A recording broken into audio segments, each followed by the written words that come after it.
Now that football season's here, it's time to put some serious thought into what you'll be ordering from Uber Eats. Whatever's on your game day menu this NFL season, Uber Eats has you covered. They'll deliver whatever you order quickly and just how you want it, so you can stay in the game. Tonight, I'll be eating Uber Eats, the official on-demand food delivery partner of the NFL. Uber Eats is bringing you game day deals all season. Order now. Canadian? I really don't know. Let's see here. Paul Revere and Mr. President in the same room. B. Hoff, good to see you. Thanks for coming on in. G. West, nice to have you back. Millennium, nice to see you. Low Pro, Starlight, and Ann Palmer. That's lovely Ann Palmer. She's been upgraded. Lovely Ann Palmer. Mr. Moocher, good to have you here. And The Quick, nice to see you. And I'm running out of time here. I really am, but that's okay. And Jeff Steve Garvey, Sweet Donna C., good to see you both. Richard Elmore, Jeremy, thank you so much for kicking off the Super Chat tonight. Really do appreciate it. The Super Chat is a great way to support what we do here on SOR, so thank you so much, Jeremy, and to everybody else tonight. Travis DeLuca, Science Bob, Carl Malik, welcome to the channel for your first time. We appreciate you coming on in. And we got 29 seconds. The gorgeous Oracles and Beyond, Sam Faz. Who else can we squeeze in here? Let's see. Oh, there's Sweet Donna C with a super chat. Thank you so much. Much love, Donna. Appreciate it. And I'll cut it off. I'll say hello to everybody else coming into the room as we go in the chat room. We're going to get going here in just a few seconds. Get your horns up. Get ready, because we're about to rock with Bumblefoot on Science Bob and Friends. Let's do it right now.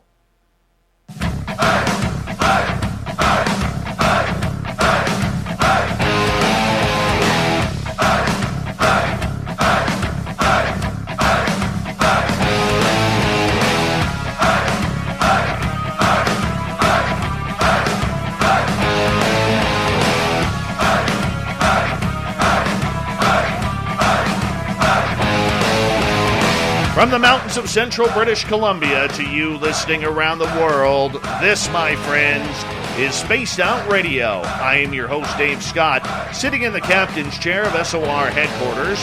We welcome you to tonight's show on our terrestrial affiliates around North America, digitally on TalkStream Live, Revolution Radio, and KPNL. All of our archives are free. Go to youtube.com/Spaced Out Radio.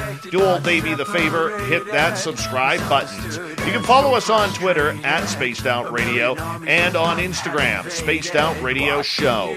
Our website is spacedoutradio.com. We have a plethora of features for you, including rocking down to Bumblefoot and reading up on Captain Shirk's SOR Newswire. Check out our swag as well. Tonight's show is brought to you by Chive Charities. Help make the world 10% happier by visiting Chive Charities today. You can find them on our website.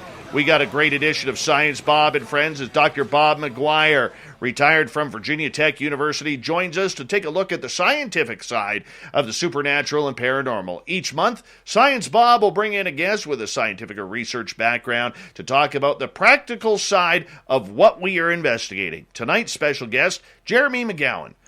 Mcgowan is a trained observer, investigator, and veteran of the United States Air Force. He built what Luis Elizondo calls the world's first mobile UAP tracker called Osiris. We're going to learn all about it tonight as we bring in the gentleman, Science Bob. Good to have you here, my friend. How are you? Doing great, Dave. Glad to be here. Glad we talked Jeremy into joining us. Well, great. Why don't you introduce Jeremy for us, Science Bob? Okay, so Jeremy Mcgowan is someone that everybody who follows UFO Twitter knows about, and Jeremy has been increasing his capabilities, his technical capabilities, and getting himself involved in many, many, many different projects. But I'm going to tell you what, that sexy vehicle of his has really, really got me spun up. Because I'm an amateur radio operator and a developer of software-defined radio, cognitive radio, radar stuff. So that stuff really turns me on. And I just wanted to get Jeremy on here to talk about that and maybe some of the places he's using it and whatever he can tell us about his other activities. Jeremy, welcome. Thank you, Bob. Thank you, Dave. I appreciate the opportunity to be here, and it is an absolute pleasure. Been looking forward to this for a long time. Jeremy, how did you get involved going from a veteran of the United States Air Force to chasing UFOs? Oh man, that is a story in and of itself. We got time, man. We want it. We need that woo. The Reader's Digest version, and then you can tell me if you want me to elaborate, is I had my own sighting when I was in the military back in 1995, and it kind of made an indelible mark in my brain that I could not get rid of. And then through a series of very strange and interesting coincidences and events, I ended up on a TV show with Lou Elizondo.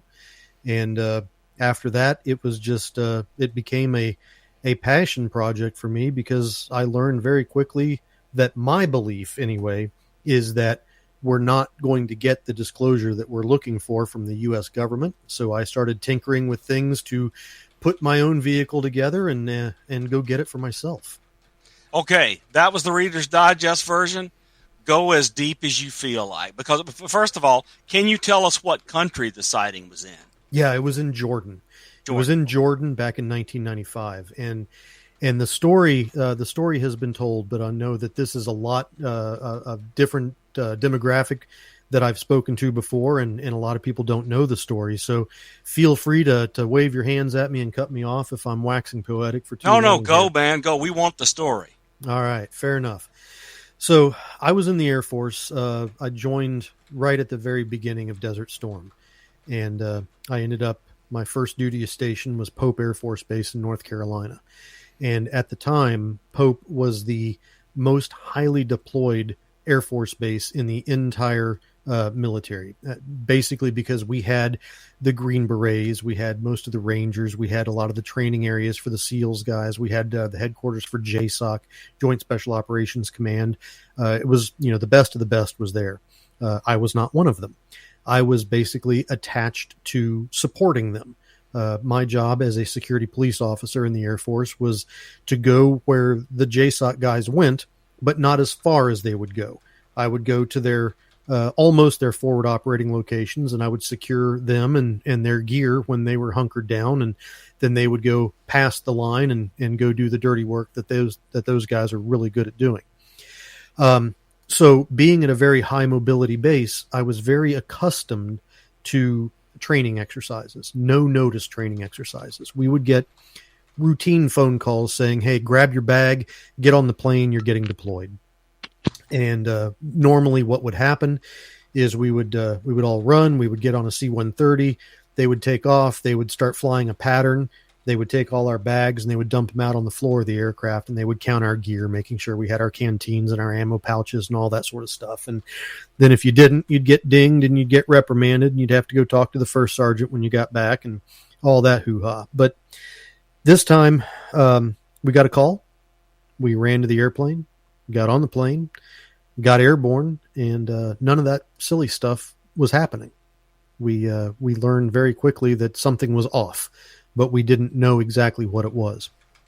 And it was about 30 minutes or so, and we didn't feel that we were making a turn, because normally they would just fly us around in a pattern. And then once they counted our gear, they'd set us back down at home. But we weren't banking, we weren't turning. And it became evident pretty quickly that we were heading somewhere. And then a few hours go by, and we land at Dover Air Force Base in Delaware. And once we got into Dover, we started transferring to, it was either a C-141 or a C-5. This has been, 25, 26 years ago, and I honestly don't remember. But we get onto this other transport. And you were a little bit in shock. Yeah, because, at this point in time, I didn't know what was going on. Nobody's talking to us. Nobody is telling us anything other than we now know that we're getting deployed for real. And, of course, this is right after Desert Storm had ended. And I had already served several tours over in the Middle East, and I wasn't really looking forward to going back. So we get on the aircraft in Dover, and we get airborne. And I had deployed with 9 other people. It was a 10-man squad that I was with. But when we got in that C-141 or C-5, I'm sorry, I can't remember, started looking around, and there was a whole lot of other folks there on that aircraft with us. And they weren't people that I recognized. And they were obviously from units that were operator status type units. And nobody was talking to us. Nobody would consort with us. Nobody would even pretty much acknowledge that we were on the aircraft. And we were flying for hours. And it wasn't until we were well over the Atlantic Ocean that the crew chief came down and started telling us exactly where we were going. And that's when we found out that we were going to Jordan.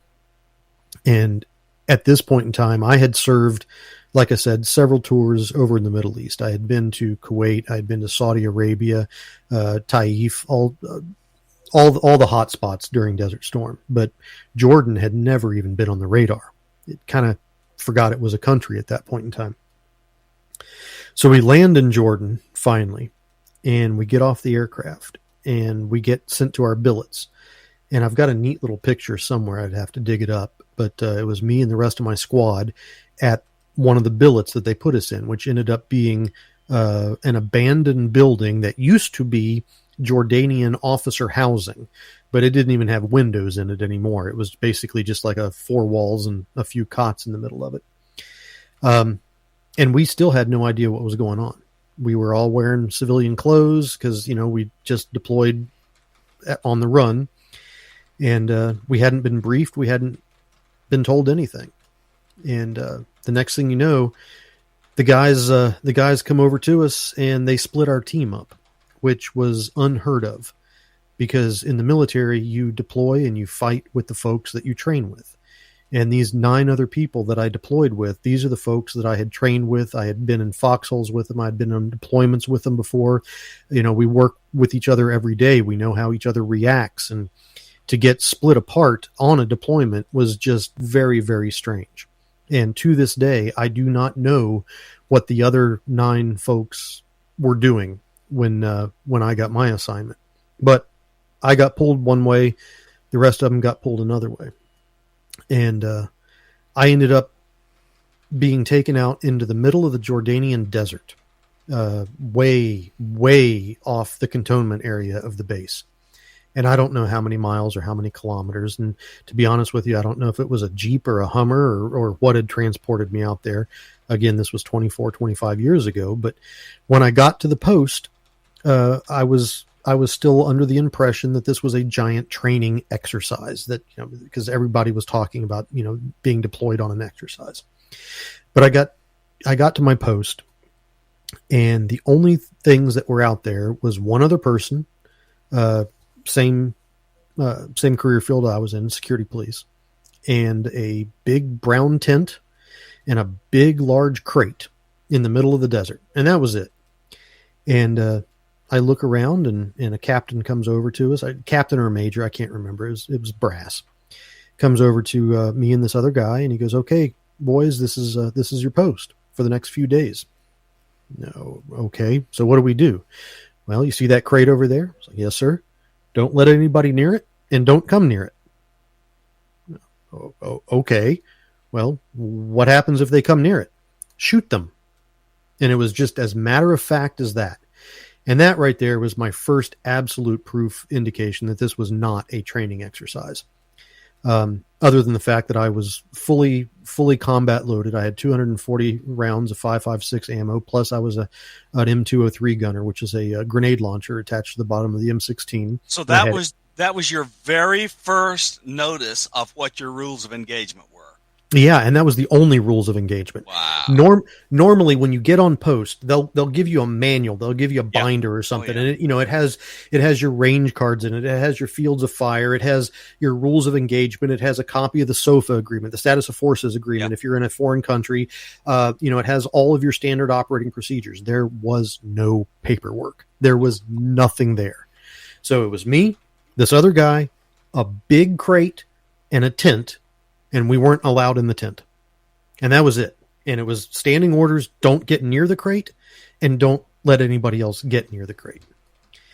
So keep in mind that I was a low-ranking peon. I was an E3, senior airman at the time. And I can't remember the rank of the guy that was with me, but I believe he was either senior airman or he was a staff sergeant. But, E4, E5 max. And we had no supervision. We were left out there and basically told to guard this crate. We weren't told what was in it. We weren't told why we were guarding it. We were just told to guard the crate. And to put it in perspective, the crate was not small. It was not something you could pick up. This was a giant wooden crate. It looked like something off the Bugs Bunny and the Roadrunner cartoon that should have had, Acme weapons stenciled on the side of it or something. But there was no markings. There was no nomenclature. There was no placards or anything on this crate. And it was large enough that it could have contained a Volkswagen Bug. It was a very, very large crate. So, of course, with no supervision and being 24, 25 years old, you do exactly the opposite of what you're told. And I climbed on that crate. I laid down on the crate. I took naps on the crate. I peed on the crate. Just about everything that you could imagine that I wasn't supposed to do, I did when I was on the crate. Now, at that time, I was basically a chain smoker. I smoked probably 2.5 packs of cigarettes a day. And we would work, 14, 16, 18-hour shifts. So I was smoking all the time. The problem is you couldn't smoke around the crate for obvious reasons, and for the fact that at night, especially, the cherry on the end of your cigarette would glow like a neon billboard on night vision goggles. And being in the middle of the Jordanian desert and not being able to see very far, I really didn't want to be the victim of a sniper attack. So I decided not to smoke around the crate.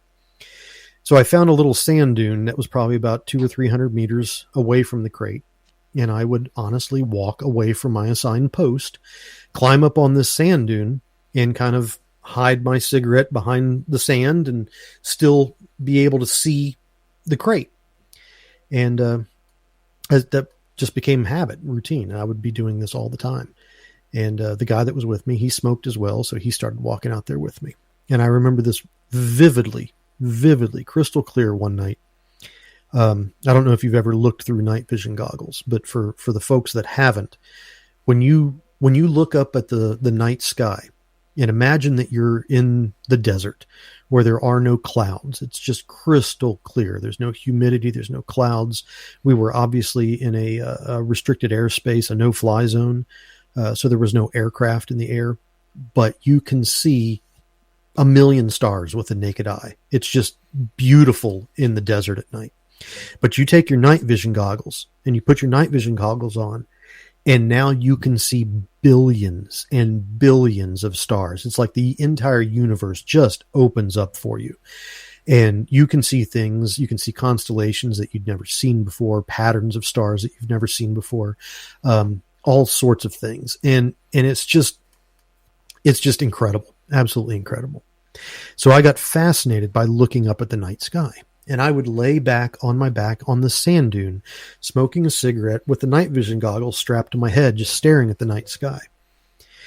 And then I saw something that to this day, I don't know what it was that I saw. And I can't explain how it did what it did. I'm lying on my back, looking straight up at the night sky, staring through the night vision goggles. Now, keep in mind, you only have about a 40-degree field of view when you're looking through the night vision goggles. But when you're looking into space with these things, 40-degree field of view is still a tremendous distance. I saw a pinpoint of light that came from my 6 o'clock position, shoots up top dead center of where I am, makes a 90-degree turn, and shoots off to my 9 o'clock. And it went basically from my visual horizon to visual horizon in under 2 seconds with a 90-degree turn in the middle. And when I say 90-degree turn, it didn't slow down. It didn't have an arc. It made a perfect, exact 90-degree turn without any visible depreciation in speed when it did it. And it blew my mind. And then it did it again and again and again. And I was watching this thing just repeat this pattern over and over again. And I took the night vision goggles off and I handed them to the guy beside me. And I'm like, here, put these on. And he's like, what am I looking for? I'm like, just Just put them on, man. I just put them on and look. He puts them on. He's looking up, and about a minute, maybe 2 minutes go by, and I don't see any reaction. Then the next thing you know, I see him, he drops his head and he swings it to the left. And I'm like, yep, he saw it. He takes the night vision goggles off. He hands them back to me. He reaches into his ammo pouch, picks out a pack of cigarettes, lights one up, walks back to post, and he doesn't say a thing about it. And that was it. That was it. I couldn't say anything. I couldn't do anything because I couldn't go into the command post tent. I couldn't flag down the captain or the major or whoever was there because I had literally walked off post. So I couldn't say, hey, when I was committing dereliction of duty back there about 200 meters away from my assigned position, smoking a cigarette, I saw a UFO. So I couldn't say anything about it. And that was something that just stuck with me for years. Was the effect of the UFO all visual, or were there other things that you have since remembered or felt at the time? No, for me, and that brings up a distinction between a witness and an experiencer. I don't consider myself an experiencer. Got it. I consider myself a witness because I didn't really experience anything. I saw something, and I have no idea what it was I saw, but I didn't experience anything except maybe a heart palpitation or two. Right. But fast forward till about 3 years ago, let's say 2019 ish.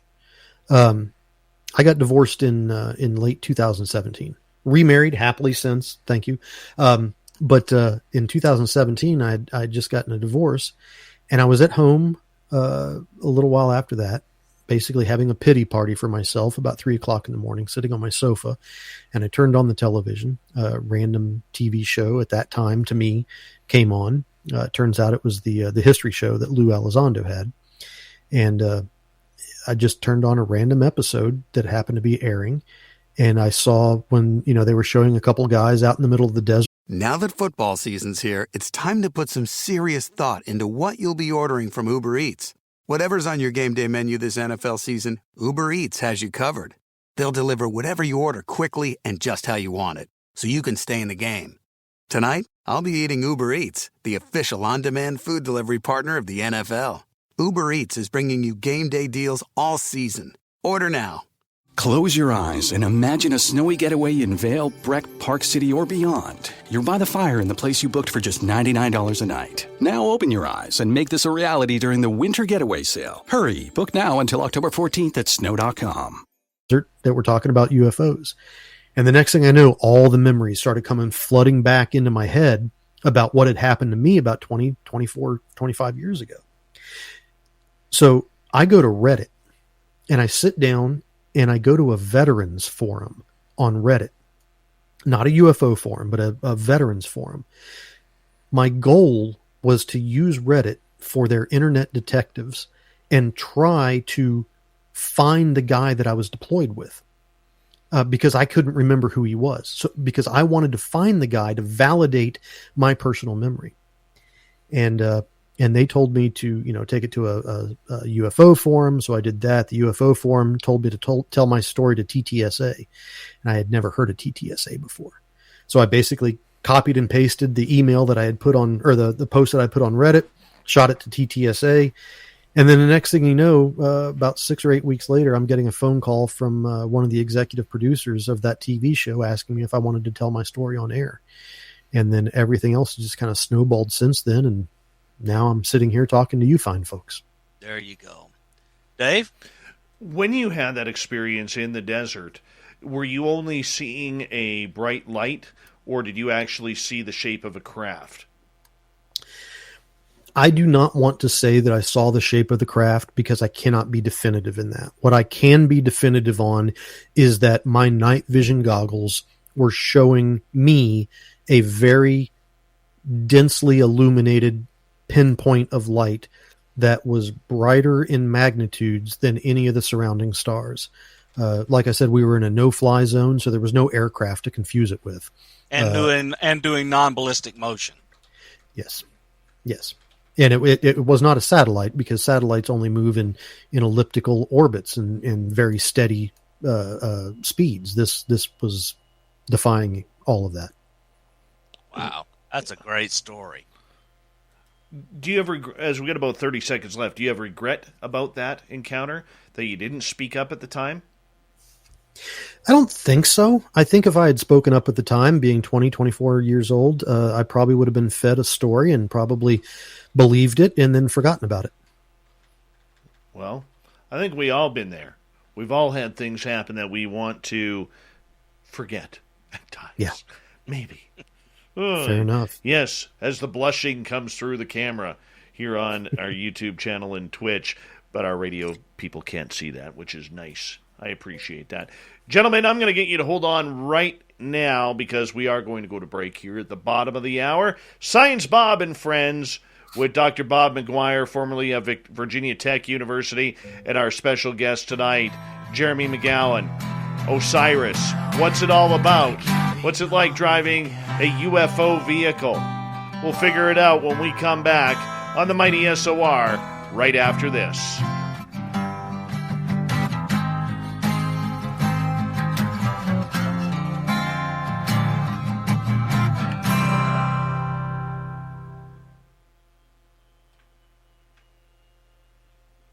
All right, we're clear. Okay, good. Yeah, so in Desert Storm and Desert Shield and Storm, I spent a fair amount of time in Dhahran and Riyadh. Bob, give me 2 seconds. Jeremy, I just want to remind you that during the breaks, we are live on YouTube. Oh, sure. And on Twitch. You can hear us. Yeah, so they Absolutely. can hear us. Okay. Yeah, I was in Dhahran and Riyadh, and in the 90s, I spent more time in the Middle East than I spent in the United States. I was one of the last guys out of Khobar Towers. Oh, I believe it. Man, oh, man. I was going to ask you, were you there when they were bombed? Yeah, I was in Building 134. It felt like a grand piano got dropped on my chest when that went off. Oh, my goodness. Well, thank God you made it out unscathed. We lost 19 guys that day. Yep. That's all right. He's buried somewhere in an ocean. You know, that explosion when that truck blew up outside the perimeter fence, the explosion was so large that the crater that was left actually hit seawater. Wow. Yeah, I'm going to tell you, I like the Middle East, of course, but look, I didn't have the same restrictions you did as a civilian intelligence person. I got to go all over the place, so I could go have sightseeing tours when I wasn't working. Now, I went scuba diving in places like Half Moon Bay, and also I had a lot of liberty because of the job that I did, but yes. I have no love for the area. I have no love. Jeremy, I got a quick question from our audience member G West here, who is asking any suggestions for night vision goggles to buy. Yes, ANV PVS or PVS 14s. They're monocles, not the binocs, but they are monocles. They're not cheap. They're probably going to cost you about $25 to $3,000, but they are the Gen 3s. Do not get the white phosphorus. You will be paying extra for something you do not need. And the clarity on the green screens is actually better, and it doesn't mess with your night vision as much when you take them off. But the ANV PVS 14s, and you can get them from just about anywhere. So I just want to say that having used, night vision goggles from the military where, I had two eye places, but a single element in the front so you could see well at night, and some other Gen 3 stuff. It's not as good as those things, but I have enjoyed both. Yeah. My Psionics Palm camera, that's number one. Pro, I have the Psionics Pro, which is close, not quite, but close to Gen 3. And now my Luna binoculars, which tripod mount, wireless recording, record onto a SDHC card. Those things are very convenient, and they are cheaper than these others. They're not as good, but they're very good. They're just not as good as these fancy things you're talking about, but they're good. These binoculars are spectacular. I got to get some. Yeah, and they're like $800. Yeah. They're not as good as the professional stuff, but they're good. Yeah, digital night vision is good, but it does have limitations. It does indeed. All night vision has limitations. Yes. I mean, let's be honest. It's you're not going to be reading a book with any of them. No. But the Luna has sensitivity well into the near IR, so that is a plus. And I love looking at the sky with those things at night. Absolutely. Well, I once stayed at a Holiday Inn Express, so fuck you guys. What was that about no cussing? Well, we're on break. Oh, And I was feeling jealous because I haven't talked for a while. So you're a scuba diver, Dave? No, hell no, man. I don't do No, the he's ocean. scared of sharks. You kidding me? I'm a meal, man. I'm a meal. He has nightmares about friggin' sharks. Oh, I got certified for scuba when I was in Panama. Not me, man. Oh, my goodness. Yeah, you guys do it. Yes, I was in Panama at an interesting time in 1989. I was there in 92. Oh, my goodness. That was interesting. Yeah, Yep. 89, that was interesting. Yeah, I was there. I did a lot of time at Quarry Heights. Yeah. Of course, I was on Howard, but I had the very unique distinction of being one of the last members of the entire United States Air Force to be mounted. I was on mounted horse patrol, and my job was to ride a horse through the jungles of Panama for 12 to 14 hours a day. Wow. Hold on, gentlemen. We're going to get ready to come back here. I want to say a big thank you to G. West, Fabster, Bob, Deanna, and Donna and Jeremy for the amazing super chats tonight. Really do appreciate it. It's a great way to support what we do on this show on a nightly basis. Big thank you to all the veterans out there who are tuning us in. And you always have a safe home here on Spaced Out Radio's chat room. The regulars who are here nightly, we absolutely love you. You make it so much fun. Here we go, everyone.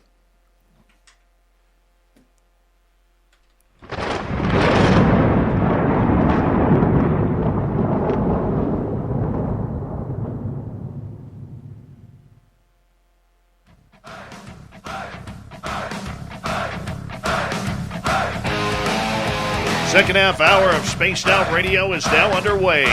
My name is Dave Scott. Thank you so much for taking the time to join us. We really do appreciate earning your listening ears. Want to remind you that if you have missed portions of this show or others, check out our free archives by going to youtube.com/Spaced Out Radio. Do me the favor, hit that subscribe button. Our website is spacedoutradio.com. We have a plethora of features for you, including rocking out to Bumblefoot and reading up on Captain Shirk's SOR Newswire. Check out our swag as well. Follow us on Twitter at Spaced Out Radio and on Instagram, Spaced Out Radio Show. We continue on tonight with Science Bob and friends. Dr. Bob Mcgwier is here, taking a look at the who, what, where, when, and why, sometimes how, as we skip the woo for the night to get into all the good, juicy stuff. And, of course, our special guest tonight from Osiris and UAPX, we have Jeremy Mcgowan. Jeremy, Bob, welcome back. Bob, take it away. It's great to be here. And all right. So, Jeremy, look, there's a lot of tech in your Osiris vehicle. Before we go diving in there, tell us how you got the technical training and so forth. How did you prepare yourself for building such a vehicle? And what experiences can you tell us about that led you there? Well, I don't know that I have any qualifications per se. Of course you do. That vehicle's spectacular. So you've learned some things along the way. It's been trial and error. I mean, honestly, that vehicle is held together with bubblegum, duct tape, and hope. Everything that I've done has come out of my own pocket, with the exception of the very first $600 that I put into it. I had a brief GoFundMe page that raised about $600 for it, and then I came to a personal conclusion that I did not want to ask anybody for money, because I was starting to realize that there are some people that are so adamantly passionate about this UAP topic that they would donate $10 to the Osiris or to whatever project, even if they didn't have it. And that might mean that this person's not getting breakfast the next morning. So I didn't want to be taking individual donations for something like this. So I pulled it. I shut down the donation page, and everything since then has come out of my own pocket. And because it has come out of my own pocket, it's usually kind of I follow the path of government contracting. You know, I award it to the lowest bidder, And if I can find a cheap way of doing something expensive, that's the way that I go. There you go. But so just me personally. So I was I got for I made everybody in my town angry by being on my father's CB radio. And so a bunch of hams there locally called up my dad and said, bring that kid over. We're going to make him a ham radio operator and get him off CB radio. Man, that was 1964. So wow. I've been doing radio and technical stuff ever since 1964, and it's just totally dominated the entire trajectory of my life. Yeah. So radio's my thing, and computers, but those were kind of the big deals. I was glad to be able to go on and go to school to learn the technical stuff behind it. But actually, I can tell you, between 10 years old and 18 years old, I learned through the School of Hard Knocks as much about radio as any trained engineer, as I built my own radios and so forth. And so you just learn that way. So there is not one thing wrong with learning by doing. Yeah, and I'm still trying to figure out the difference between, upper sideband and lower sideband and all the technical jargon, because this is not my wheelhouse. This is not where my technical expertise comes into play. So I'm glad to be building this relationship with you, because I'm probably going to be leaning on you quite a bit. No, and I hope you will, especially. So look, I like the people at the Skinwalker Ranch, and want to help them. And we'll figure out how to do that. Okay, so now you began to do Osiris. Tell us how the plan went, and tell us what you've done with it, and tell us something about what you hope to gain from the tech. Well, the Osiris was kind of born out of just an odd set of coincidences. After I got on that TV show with Lou Elizondo and I told my story to the world, I started getting interview requests, and mostly from podcasts and folks like that. And I had gone on Somewhere in the Skies with Ryan Sprague, and then I got on Andrew Hall's podcast as well. And when I was talking to Andrew, he had asked me, and you'll appreciate this, Bob, I'm sure. He had asked me if I had ever heard of a well, first he had asked me a question. He said, what did I think that ufology needed? And I told him that I thought that ufology needs standardization in reporting and data collection, but I didn't know how to go about doing that. And that's when he asked me if I had ever heard of Skyhub. And at the time, I hadn't heard of anything about Skyhub, because I was never the UFO guy. I had never gone down the rabbit hole per se. So he told me about Skyhub. And during the podcast, I've got two monitors set up, and I went over to my other monitor and started Googling Skyhub. And I think by the end of the conversation, I was ordering parts to build one. And I started building a unit, and I was building it here on my desk. And then I came to a realization that I live in Las Vegas. This is literally the brightest city in the entire world. And Skyhub was designed to be a static unit. And I didn't feel that placing the Skyhub unit in my backyard around all of these lights would probably be very beneficial. So I figured that it would be better to make it mobile. So I talked to the guys, and they said that, they hadn't planned on doing it, but they could help mod a few things here and there. And I looked at my wife and I said, "Hey, hon, I'm going to start drilling holes in the roof of our family vehicle." And she just kind of looked at me, and I was like, it's just a few Ethernet cables here and there. It's just, some stuff that I'm going to be putting in the trunk. Don't worry about it.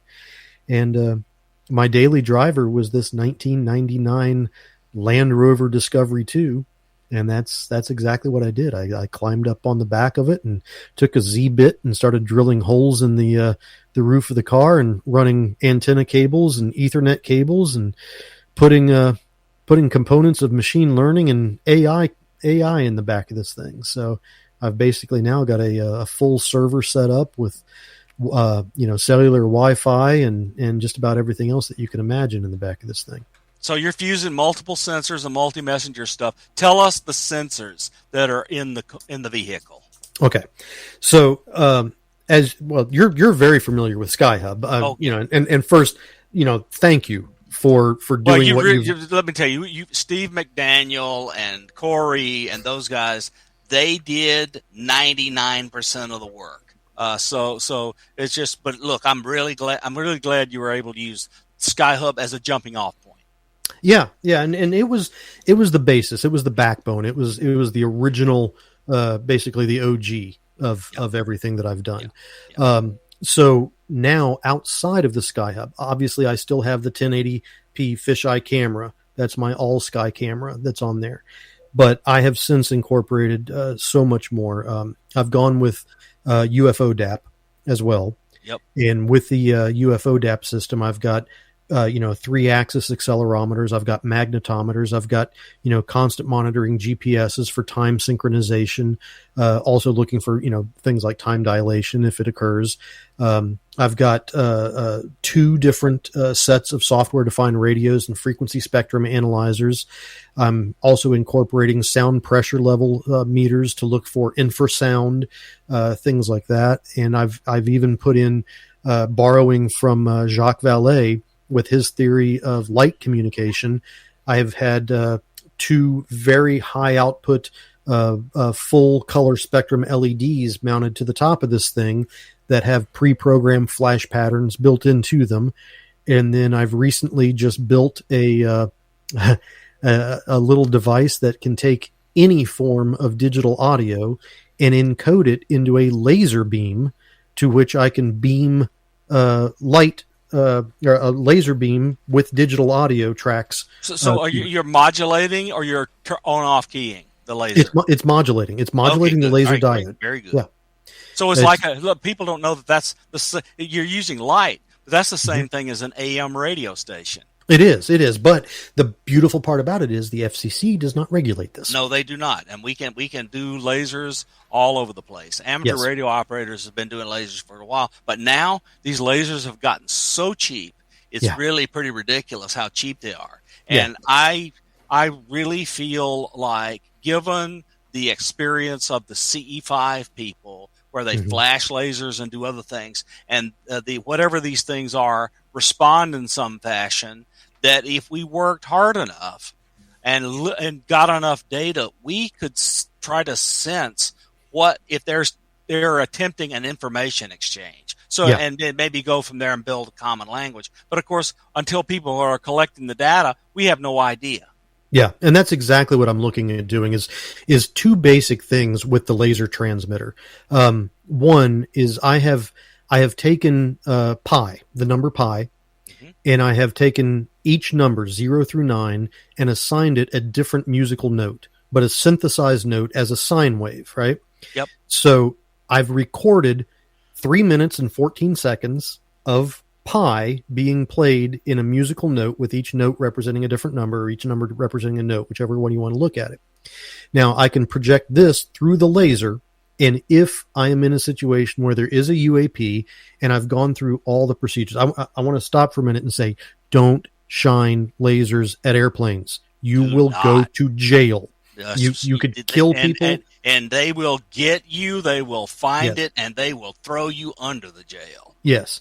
And my procedures that I've developed in the Osiris is I have ADSB, I have MLAT, I have passive radar. I'm looking at, ADSBexchange.com. I even have the ability to go in and look at air traffic control radar. It's delayed by a few minutes, but I can go through everything that I need to go through to absolutely eliminate the possibility of that little white dot up there being an aircraft. Let me interrupt for 1 second. So just make sure all of our audience members stay up with us.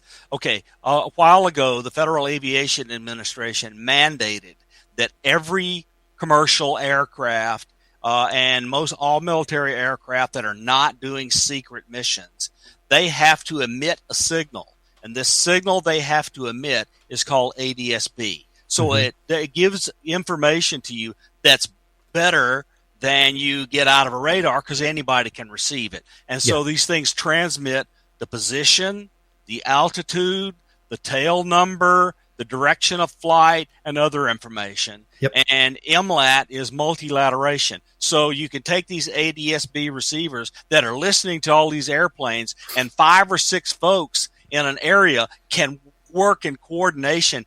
Now that football season's here, it's time to put some serious thought into what you'll be ordering from Uber Eats. Whatever's on your game day menu this NFL season, Uber Eats has you covered. They'll deliver whatever you order quickly and just how you want it, so you can stay in the game. Tonight, I'll be eating Uber Eats, the official on-demand food delivery partner of the NFL. Uber Eats is bringing you game day deals all season. Order now. Close your eyes and imagine a snowy getaway in Vail, Breck, Park City, or beyond. You're by the fire in the place you booked for just $99 a night. Now open your eyes and make this a reality during the Winter Getaway Sale. Hurry, book now until October 14th at snow.com. And get extremely accurate, wide area coverage where nobody drops the data. And so you have no excuse for not knowing what commercial aircraft are over your head. Because, I'll grab it during the break and show it. I have this wire antenna I poke up, and I can get it's a coaxial collinear. Mm-hmm. But anyway, I can listen to all the aircraft out 300 kilometers from my house. There is no excuse, and it's easy. And the receiver is $25. You want to add about a $40 filter and amplifier, and then after that, airplanes are us. You can get them all. Yeah, absolutely. And I've written my own standard operating procedures that I go through all the process to eliminate any potential of me shining a laser at a civilian or military aircraft, because I don't want to go to jail. So the idea is, once I've eliminated the possibility of that little dot up there being a domestic aircraft or a military aircraft, I now have the ability to beam any type of digital audio encoded into a laser onto the surface of that craft. Now, my assumption, I'm operating on an assumption because I haven't been able to prove it yet. I'm assuming that UAP are probably so far advanced than we are that they have given up on standard radio transmissions. They're probably operating on light wave communication.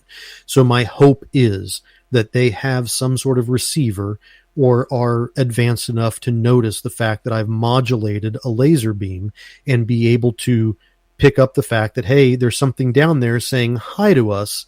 So I've also set up a receiver on my transmitter to receive any type of signal that comes back in the same manner in which I'm transmitting it out.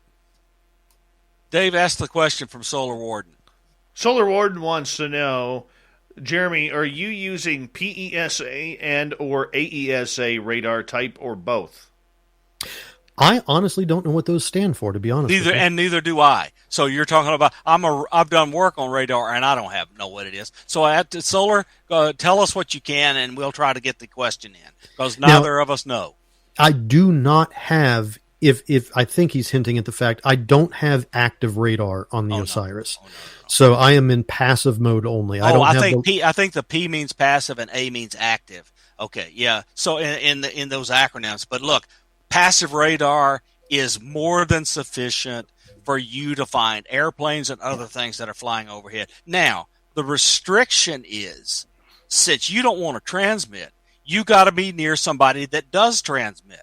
So you need to be near a very high-powered FM station, television station, and so forth. And if you are, you can take 4 antennas and a thing that I'm happy to talk about that's just now coming out called Kraken SDR, and you can easily tune up a radar that will be passive, electronically scanned. Yeah, both Jeremy and I are using passive arrays, and they are arrays, and it's done automatically by a thing called Kraken SDR and software-defined radio that runs on it. And the signals bounce off the craft that come from the TV transmitter, let's say, and come to you. And since you've got multiple antennas looking, you can figure out the distance, the velocity, etc., and track it across the sky. And it's just a must now. We got to all do this.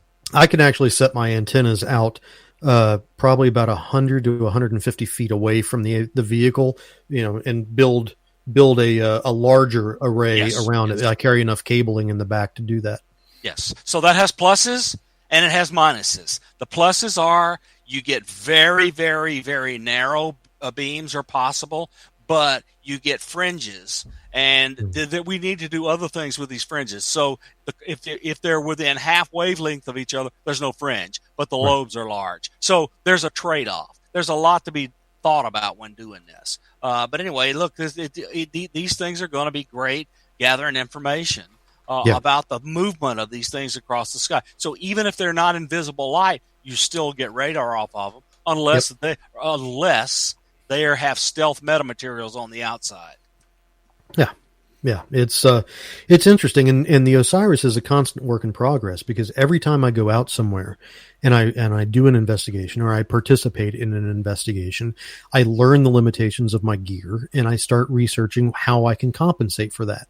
And it's usually telling my wife that I have to use the credit card again, and and it's gotten to the point where I'm basically at a standstill now until I can run multiple investigations with what I have and really narrow down what works and what doesn't. Okay, now let's not talk about a UAPX, and let's not talk about Skinwalker Ranch. Let's just talk about Jeremy has gone off to someplace and he's turned on his gear. What have you gotten something exciting someplace you want to tell us about with your OSIRIS? Without divulging locations? Yeah, we don't want. Well, I understand the limitations. Yeah, I can say definitively that the OSIRIS has captured very, very interesting data that is currently being reviewed by 2 physicists and is being looked at as part of a larger data collection program that could be very revealing. Yeah, we look, if we're going to find these things and not depend on government, we have to fuse the data from many different kinds of sensors. So at the end of the day, anyone with any knowledge will be absolutely convinced. I mean, look, if we can convince Mick West our data is real, then we will have won.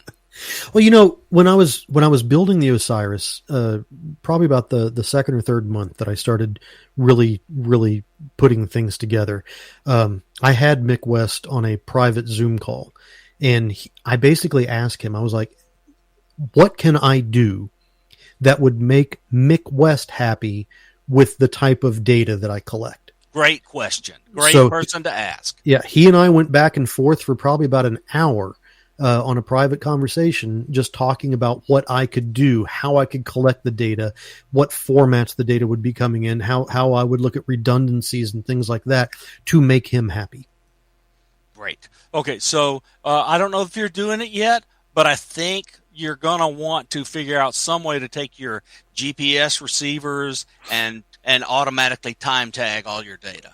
Yeah, one of the things that I would love to have, except it's prohibitively expensive on my budget, and I want to get two atomic clocks, and I don't mean the ones that have the radio frequency that talk to the time servers. I mean actual cesium type atomic clocks. Yeah, I want to get 2 of them because I want to leave one at home or at a base location for an investigation, and I want to carry another one in the OSIRIS and have it ticking so that all the equipment is picking up the signal from the onboard atomic clock, and I can synchronize that.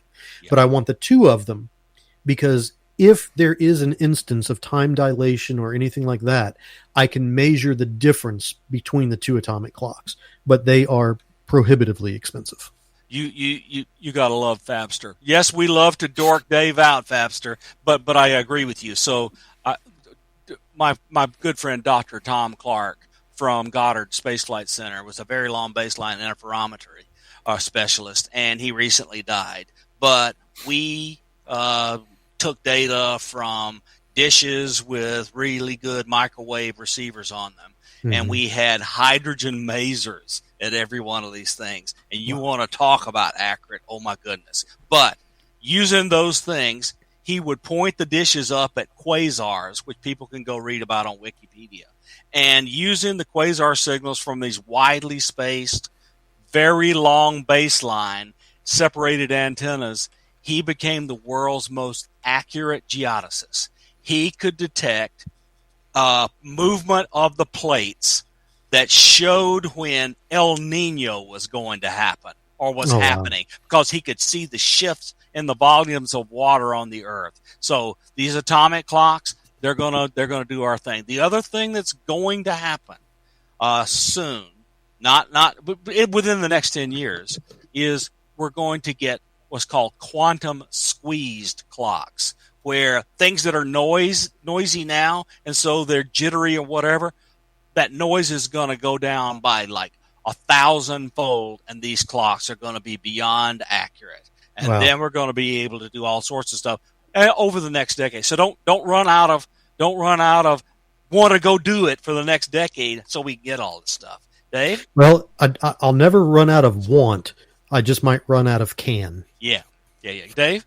Well, as we get ready to go to break here at the top of the hour, as we've got about 40 seconds left, I'm curious, and I would like to talk next hour, Jeremy, about the purpose of searching for UFOs. Sure. Because everybody seems to be trying to get to this race, and I'm wondering the purpose of it now. And it's... I got to admit, I'm a little confused with the entire direction of ufology right now, and I'm wondering where Osiris kind of falls into that. So I'm going to get you guys to hold on here, because we do have to go to break here at the top of the hour. Very excited to continue Science Bob and Friends into hour number 2 here on Spaced Out Radio tonight. Of course, Science Bob, co-hosted with Dr. Bob Mcgwier, retired from Virginia Tech University, and our special guest tonight from the Osiris Project and UAPX, we have Jeremy Mcgowan hanging on out. We're talking tech. I have no clue what these guys are talking about. I'm just a radio guy, and they're geeking out on me. And I don't know what to do. Maybe I'll find my tech talk when we come back for hour number 2 of Spaced Out Radio.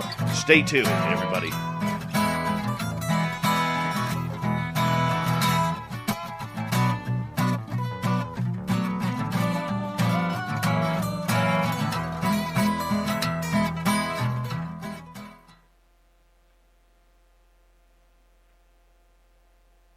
All right, we're clear.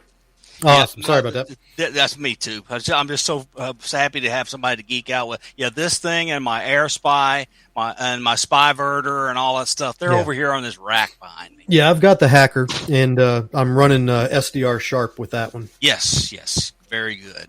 Yes, yeah. People. So, look, in the 1980s, the guy I was telling you about, the astronomer that died, he and I are both ham radio operators. And we started this project to do digital signal processing and bring it into ham radio. Sure. And then we proposed to a company in Linwood, Washington, to do all the functions of a radio, single sideband, FM, AM, etc., in software. And we just called it digital signal processing radios. But it was software-defined radio. Yeah. And been doing that stuff since the late 1980s. And then Joe Mottola wrote a book, and everybody attributes the beginning of it to him. So it's really kind of invented at the same time. And Joe and I don't have any enmity because we founded Federated Wireless together. So the actual inventors of software-defined radio are still doing software-defined radio in companies. It's just now everywhere. Your phone is a software-defined radio. Sure. Yeah. The thing I like about the Hacker is it's also TX. Oh yeah, absolutely. Yeah, I mean the RTL SDRs, they're $29, but they don't transmit. No, they don't. And you almost need an array with them to be able to get the bandwidth that you need to do any significant frequency scanning. Yes. A few megahertz is the most they're really capable of. Yeah. Because USB 2 sucks. It does. And I'm running everything through an old 2014 Microsoft Touch Microsoft Surface. Look at the look on Dave's face. What the fuck are these guys talking about? If I didn't know both of you guys were married, I'd think you're both virgins right now. Dave, we've got things that have blinky lights that might talk to a UFO. Exactly. Not only that, if we see a signal, which we will talk about, that might be digital and might be packet, we can analyze it and then turn around and repeat it. Yeah. Like guys do with radars. They take radar signals and turn them around and repeat them, see if they can get a response. We can do the same thing. Yeah, If we have digital radio signals coming to us from interesting places, we can play games to try to get them to respond. well, not only sending the message back to them in the same frequency that they send it to us, but I could encode that in real time and beam Yes. it back to them on a laser, Yes. and I can show them that we can receive whatever it is that they're sending out to us, I'm totally turn it with back you. around and I'm shoot totally it back with to you, them. but some places that we both know about, they're receiving stuff in the RF spectrum, Yeah. not in the light spectrum. So somebody somewhere is trying to get somebody to listen. Yeah. Well, I don't. Man, I got to be cautious with my wording on that. We haven't named any place. Yeah, I have a sneaky suspicion, and this is just my suspicion. This is just me postulating. I don't know if the signals that locations are receiving in the RF band, that may actually be a byproduct of something else. Could be a large signal that's being non-linearly modulated down to into RF. It could be all sorts of stuff. Well, I'm thinking more along the lines of the RF signal that they're picking up might be like the 8th or 10th harmonic of what the actual signal is. Could be. But if it is a harmonic, then we might see other harmonics. We can detect the multiple harmonics and see if it gets wider as it goes down, and we can say, okay, this is going to be down around this for the fundamental. But you can see them get wider. Yeah, I think our tech barely does it. Mine doesn't do it, and humanity's tech barely does it. But we need to be looking in the terahertz range. Yes, not much works there yet. And what does work there is, $1 million or so. Yeah, it's not cheap. Well, my Oilers beat my Canucks 3-2 tonight to kick off the NHL season. So I can't cheer. It's a hard one tonight, but that's okay. It's a bittersweet. So, Dave, what does Canada think about the Vegas Golden Knights? I like them. Love the uniforms. I want to go to a game. I was in that arena the first night it opened for Guns N' Roses. The T-Mobile? Yeah. And I will never, ever in my life sit on the second tier again, knowing how steep that is. Yeah, that's a heck of a fall. Like if you fall and gain momentum, you are going over. Yeah, like it 16 feet per second, you're done splatted at the end. Yeah. I grew up an Oilers fan, and because I used to cover the Vancouver Canucks, it kind of made me a Canucks fan too. So I kind of cheer for both, but the Oilers will always be my love. All right. 45 seconds. Big thank you to G West, Fapster, Bob, Donna, and Jeremy for the super chats. It's a great way to support what we do on a nightly basis on this show, and thank you to all our new subscribers checking us out. Don't forget to hit that subscribe button and ring that bell. We are here 7 nights a week for you. And, of course, a big thank you to all the veterans out there. You always have a safe home here at Spaced Out Radio to hang out and show the love for the Woo. Our regulars, we love you, man. Thank you so much. 153 of you watching right now. We appreciate each and every one of you. We're going to get going here. Get your horns up. Here comes Bumblefoot.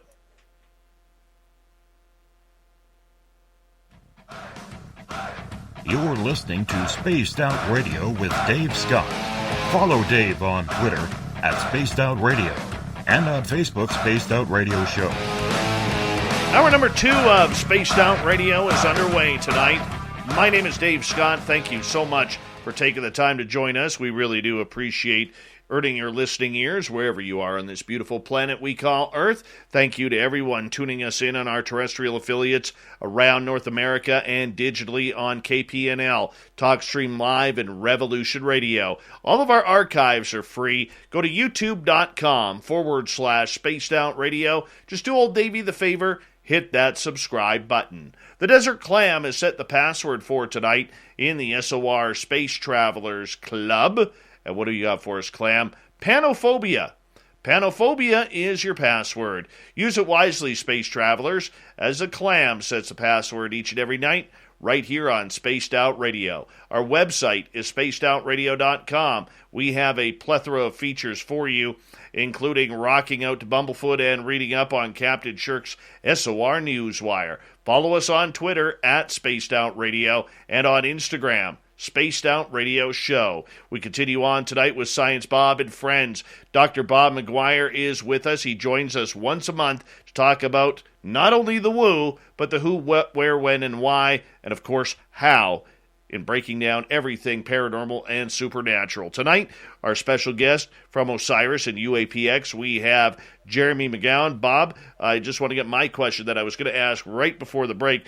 Jeremy, one of the things that's confusing me as someone who's keeping an eye on the entire UFO field right now is the purpose of trying to track these craft. And I come at it from more of an experiential side than I do a scientific side. And to be honest with you guys are blowing my brains out right now because I don't understand a hell of a thing you're saying. But that's okay. I'm learning much like everybody else. So my question to you is, with this technology that you are building with Osiris, and I mean no disrespect to it, but what is the purpose of it and the why do this when everybody seems to be looking towards the government to give us answers? Well, it's simple. It's because everybody's looking towards the government to get answers, and we're they're not going to getting get it. it. We're not They're not getting going to get it. Yep, it's not going to come from the government. When I didn't get answers to what it was that I saw, when I couldn't get any explanations, I did FOIA requests. I did a lot of behind the scenes stuff. And it was stalled at every turn. It was denied. It was redacted. It was blank pages. And, I gave up on the FOIA. God bless John Greenwald for doing what he does, because I wouldn't have the patience for it.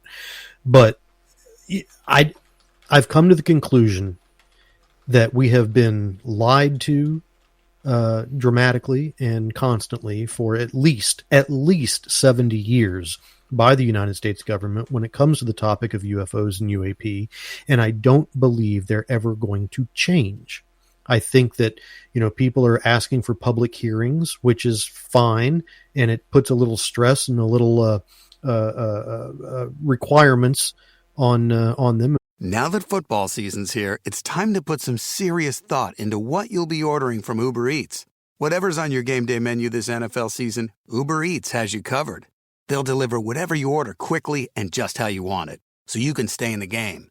Tonight, I'll be eating Uber Eats, the official on-demand food delivery partner of the NFL. Uber Eats is bringing you game day deals all season. Order now. Close your eyes. Unless you're driving, then don't. And imagine a snowy getaway in Vail, Breck, Park City, or beyond. After a magical day on the slopes, you're cozied up by the fire in the place you booked for just $99 a night. And as an Epic Pass holder, you saved an additional 20%. Ah, blissful.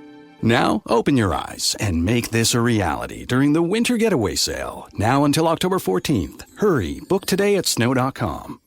It makes their job of obfuscation even that much harder, but I don't believe we're ever going to get a full story from any official government source. So I built the Osiris for my answers.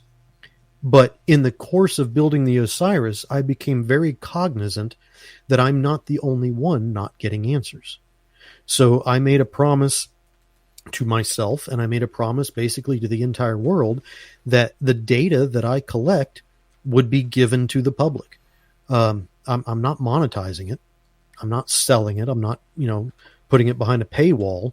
When I get actionable data that proves something, it's going to go to scientists. It's going to go to the academics. It's going to go be put through a severe vetting process, through peer review, and most likely scientific journal publication. And then it's going to be data dumped. And everybody in the world will have access to the same thing that I had access to, but I want it to be vetted, because I don't want to release information to the public at large that is erroneous, that is confusing, or is without context.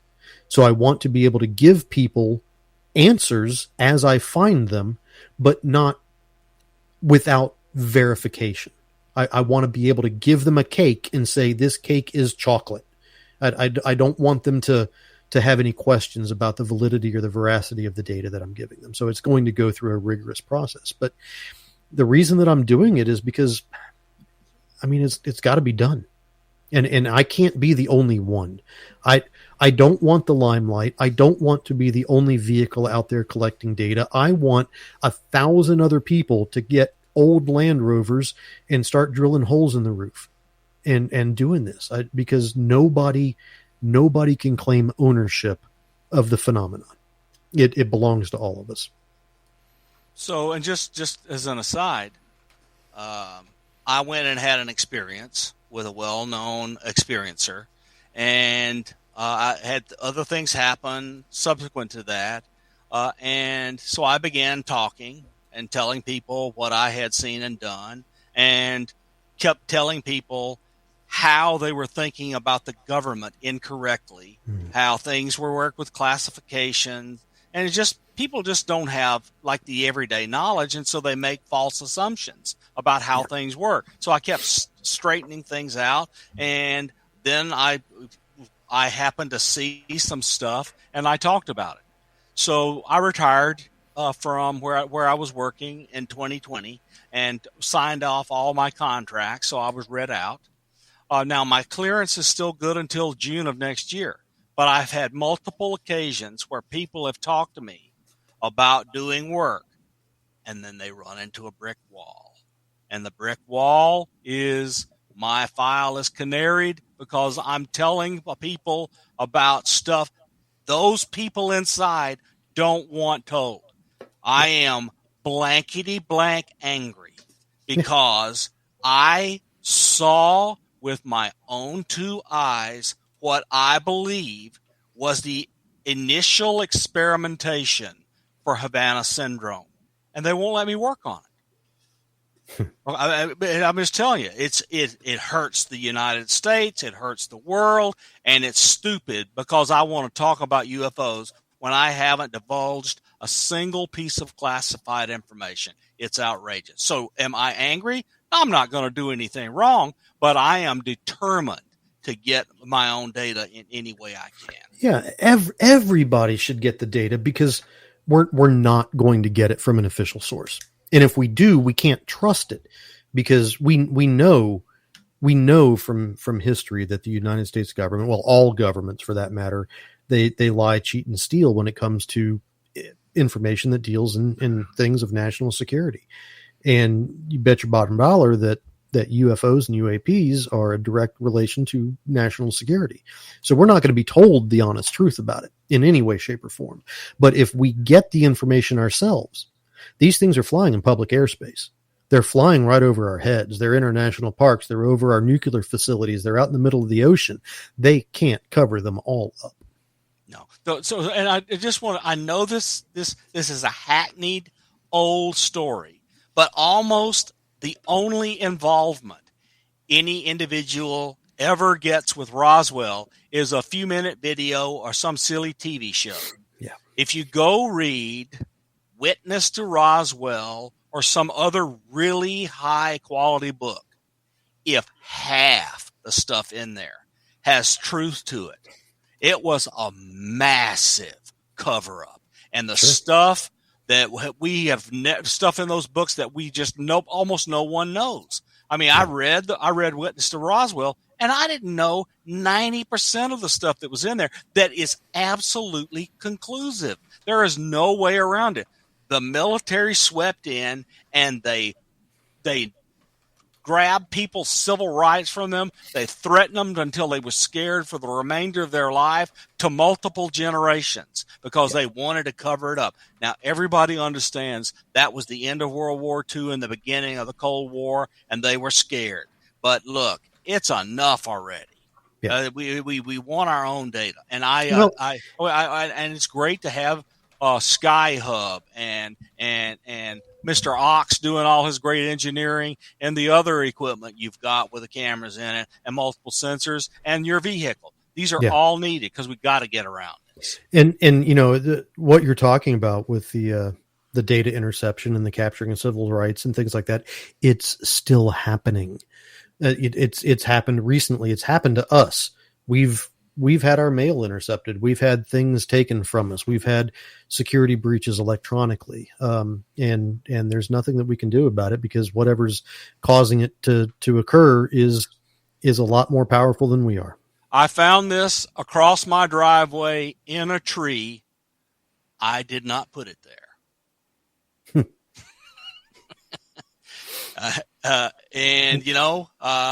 And stuff happens. I mean, I've had stuff tampered with. I've had cameras put up. I have all sorts. It's just they don't want us talking about it. Yeah, with our university partners, when we're doing research, we started mailing physical hard drives back and forth, simply because the data. I mean, we're talking terabytes upon terabytes of data, and we can't transfer. We can't Dropbox, that sort of stuff. It's just too big. Jeremy, let's go with some audience questions. Sure. All right, let's get to it. Terry is asking, Jeremy, when is UAPX going to go public with their data? God, thank you for asking this question, because this is something that we get lambasted for all the time. UAPX has the same promise that I do about releasing the data to the public. The problem is, we are a nonprofit. We are a non-funded nonprofit. So everything that we do either comes out of our own pocket, which is minimal, or it is funded by a third party. As it stands right now, every investigation that UAPX has been involved in has been third party funded. And when it was third party funded, that came with an NDA. And we have to abide by the NDAs. Now, each and every time we have ensured that there is an expiry on that NDA, and we have ensured that we retain the legal right to do the data dump and provide the world with all the data that we collected during these investigations. We just have to wait. We have to wait until that NDA is up, or until a trigger clause is activated in that NDA, which we believe is probably the biggest one is probably going to occur early next year. And you will see not only our results, but you will see our raw data, our raw video, and you will be able to analyze it in the same way that we did. All right, let's go over to Wesley here. Why are there not as many crashes now as there seem to be in the 40s and 50s? Bob, I'll get you to start on that one. So here's kind of what I want to what makes logical sense to me. And I don't have enough data. I'm just using my technical sense and technical intuition and say, when we wanted to build stealth aircraft and fly it near the borders of Russia and China, occasionally our stuff screwed up because we didn't think of something and they would get shot down.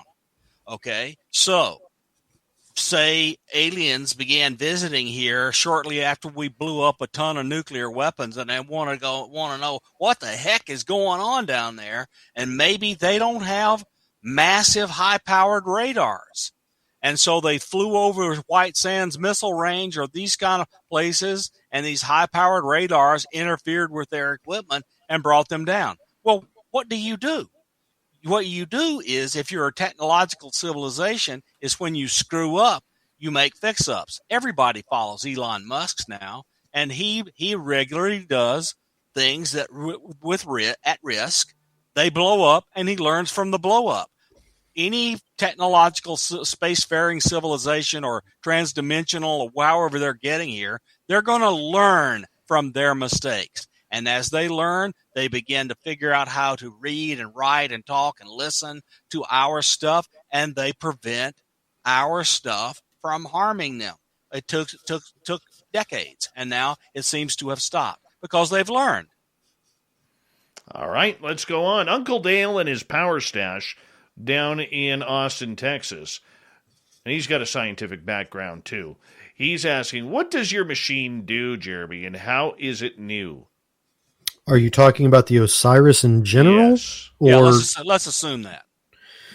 Oh, what does it do? It's an informatics research system that goes out and collects data, analyzes it through artificial intelligence and machine learning, eliminates the identification of prosaic occurrences of aircraft, birds, and bugs, and categorizes, classifies, and compartmentalizes everything else that is unknown for further human eye study. All right. And it also correlates multiple different sensor data with the visual aspects. So I'm looking at readouts from the magnetometer, from the accelerometers, from the spectrum analyzer, from everything else that I have in there, and correlating it with the timestamps that I have on the visual representations from the cameras. All right, let's go over to Joe. He is asking, but what are Bob and Jeremy's dream detectors? Ooh, hyperspectral imaging. Absolutely. Hyperspectral imaging and a gigahertz of spectrum recorded live, so you don't have to look at spectra. You can look at the actual time domain signal and see if it's information bearing or there are features of it that will allow you to detect things. So that, and you want the most accurate clocks and oscillators you can have. So this quantum squeezing stuff I was telling you about will make our radios lock solid on a single frequency down to a millionth of a hertz, and then and stay there. And you can phase synchronize the receivers and transmitters through multiple antennas, and you can add those signals up, and it eliminates noise that's independent between the two of them. So you get very, very high quality improvement in signal to the noise and interference ratio. You want to eliminate interference. You want to eliminate noise. So the signal comes up, and when the signal's good enough, you've got a detection. Yeah. And we just got to make our equipment better. So look, I want to have all these toys where they're high quality stuff and they're inexpensive. So in the end, when we get to the high quality and inexpensive with artificial intelligence computers that everyone can afford, I promise you, the government keeping this stuff a secret ends. It's over. Yep. All right, we got a bunch more questions for you guys. Keep going. Big Willie and his Power Beard, which is going to be officially sponsored by Mighty Moose Beard Oil soon, is asking, how will you go about bringing forth the truth without being labeled as a chill or a psyops within the community we know and love as ufology? Seems to happen every time. Love the work you're doing. Jeremy. The easiest way to go about that is actually releasing the raw data. Every other person that has ever come out and been accused of being a shill or a psyop, they've come out with a statement without any factual evidence, tangible, that other people can review. So if I do a data dump and you get the same data that I use to come to my conclusion, and if you come to the same conclusion, well, then you're the shill. Right along with me. Yep. Shill. Not chill. Shill. Yeah, but that's okay. We got what Big Willie meant. And it's a great question. All right, let's go to Jules here, who is asking, is the special secret detection frequency in the radio wave band? Those that we know about are in the radio wave bands. Yeah. I'll go on record right now and say that I have been measuring signals in conjunction with what I think to be incidents of UAP activity that are coming in between 1.5 and 1.8 gigahertz. So there's that, and recently, Mark Sims, who's a big CE5 guy, has taken amateur radio gear and detected things that happen when these CE5 craft come over, and you can blink a laser at them, and they blink back. So he got Whitley Strieber to go on Amazon and buy one of these things. And Whitley turned it to the frequency that Mark told him to, and he heard the signal without doing any kind of meditation or incantation. It was an amazing thing. You should have seen Mark Sims. Yes, then that was at 144.1 megahertz. It was right in the middle of amateur radio band. Look, isn't 144.1 what the old wireless telephones that first came out in the late 80s would operate on? No, I think those were Though I don't think that was because they're not allowed to, because that's the middle of the amateur radio band. Gotcha. All right. Yeah. Now, You can't have those phones in an amateur radio band. I will tell you, if you don't mind me elaborating a little bit, Dave, on the frequencies that I've seen things on, 1.5 to 1.8, from 1572, I believe, to 1610 is what our GPS satellites transmit in. Yeah, and I've developed a little bit of a personal, untested hypothesis so far, that if UAP are transmitting or causing noise on the same band spectrum that our GPS satellites are on, I'm looking at this as, let's say the three of us take a trip to Albania or somewhere. One of the first things that we're going to do is we're going to stop off at their local version of a 7-Eleven, and we're going to pick up a road map because we want to be able to navigate around the country. Our GPS satellites are transmitting the logical positions of every square inch of this planet. They have gridded out. They are not only defining how we look at space, they are defining how we think, how fast our processors are, and how we measure time. So our GPS satellites are basically the 7-Eleven roadmap for our planet. So if a spacefaring civilization comes through and they pick up these frequencies and they have the ability to understand what it is, they know everything about us. So in a standard GPS receiver, you can get down to accuracies of like 3 meters easily in just in a couple of minutes. But if you take 2 GPS receivers and you have them play off of each other, that's called differential GPS. Those things are going to get cheaper, and you can get down to accuracy in inches. I mean, It's just amazing. Unless Russia is actively jamming you. Unless they're jamming, and we want to get around jamming. Yes. All right, let's go to ufologist here, who is asking, what is Havana syndrome? Okay, Ooh. so if you'll read the newspaper articles, you'll find out. We got 1 minute, guys. 1 minute. So there's a radio signal being emitted, apparently, that causes brain damage, hearing loss, and other things in the people that work in our embassies and overseas. And there's postulate that bad guys are trying to drive us out of their countries. I've seen it firsthand. Yes, and I've seen it tested. Okay. Quickly here, 30 seconds. What do you two brains think about the Galileo project? And if we got to carry this one over, we can. I think Avi Loeb is doing a great thing, but Avi's principally interested in finding big rocks or whatever flying from outside of our solar system, from things that are not our stars. That's principally what he's interested in. All right, let's hold off on that, Jeremy. I'll get your answer to that question from Nicola when we return on Spaced Out Radio's Science Bob and Friends, as we continue on here with Dr. Bob Mcgwier, formerly of Virginia Tech University, and from Osiris and UAPX, we have Jeremy Mcgowan. We'll return with your questions. More science, less woo. It's the one night of the month we go this way, but that's okay. It's a great show nonetheless on Science Bob and Friends here on Spaced Out Radio.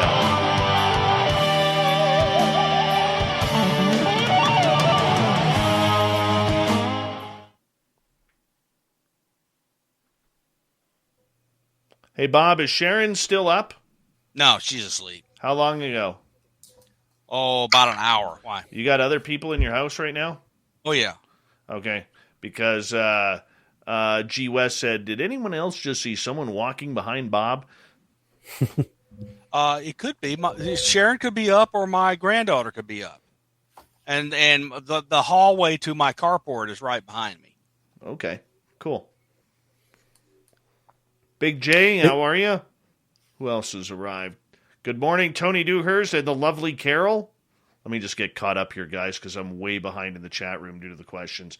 Walker Dale, thank you so much for that awesome super chat. I will get to your question in just a little bit. Paradox Fossils, good to have you here. G. West, thank you again for your super chat. I will get to your question as well in just a little bit here, and we'll continue those on. And let's see. Bonjour, Jean-Paul. Nice to see you. And Who else we got here? That's it. We're good. We're good. All right. Let's scroll back up here so I can get to the question. Now we can chill out, relax for a couple of minutes. Yeah, if you see somebody walking behind me, let me know, because there's about 3 feet of space between me and the wall, and that would really freak me out. Mm-hmm.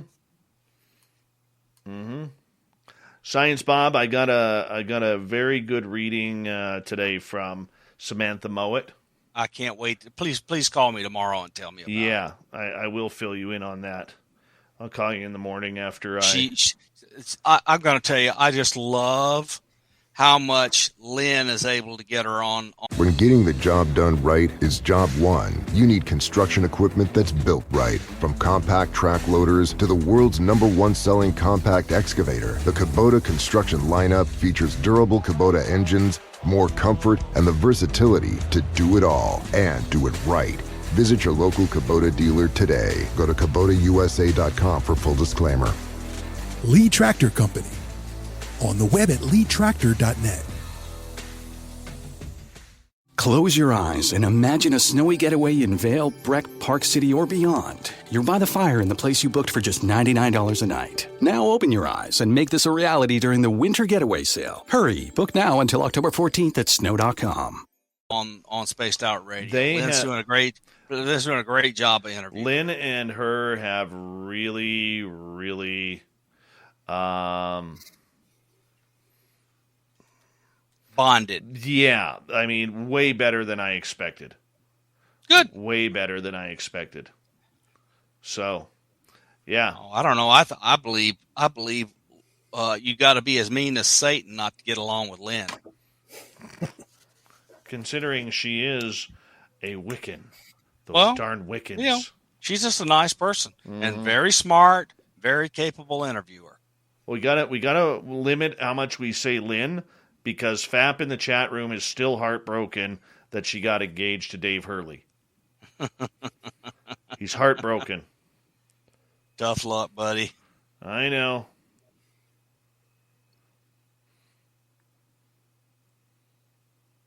It's kind of cool. Yeah, we'll pick up with your take on Galileo when we come back. Yeah, absolutely. I want to have a say on that too. Good. Go for it. If you don't mind. No. Hey, it's your show. It's your show. No, I appreciate that. I'm your monthly guest host. Davey is asking, what's the record for the most in chat so far? I think it was 405 for Lou Elizondo and Sean Cahill. Yeah. And that's the record so far. We're at 171 right now, which is cool. Yeah, it's good. 169 on YouTube, 2 on Twitch. Only because I have no idea how Twitch works. No idea. That, you know what? That is such a complicated, in my mind, I thought, I'm not technical. Go figure. But setting up YouTube is like running an iPhone, nice and easy. And then setting up Twitch is like trying to download iTunes and figure out that program, which is brutally hard. Yeah, I'll put you in contact with my stepdaughter. She's a live streaming gamer that uses Twitch, so she could help you out with that. Oh, I would appreciate that. I have no idea. Now that you I don't either. Now that you've pointed it out, I hear Sharon doing stuff behind. Okay. She's a night owl. Sharon! Come on, your best Aussie. Come on. Yeah, I hear her in the kitchen. Well, if she could make me a sandwich, because I'm starving right now. Oh, my God. I smoked a full bird and smoked a ham Friday and Saturday, and we're going to be eating on that stuff for 2 weeks. Gee whiz. I had a bowl of fruit for dinner tonight. Oh, lovely. Well, all the weight you're losing, I'm finding. Yeah, well, I'm down 6 pounds. I'm pretty What's your goal? 50. 50. 1 sec here, guys. Thank you to G West ×2, Walker Dale, Fabster, Bob, Donna, and Jeremy for the amazing super chats. Really appreciate the love and support of SOR. Here we go, guys, with second half of the show.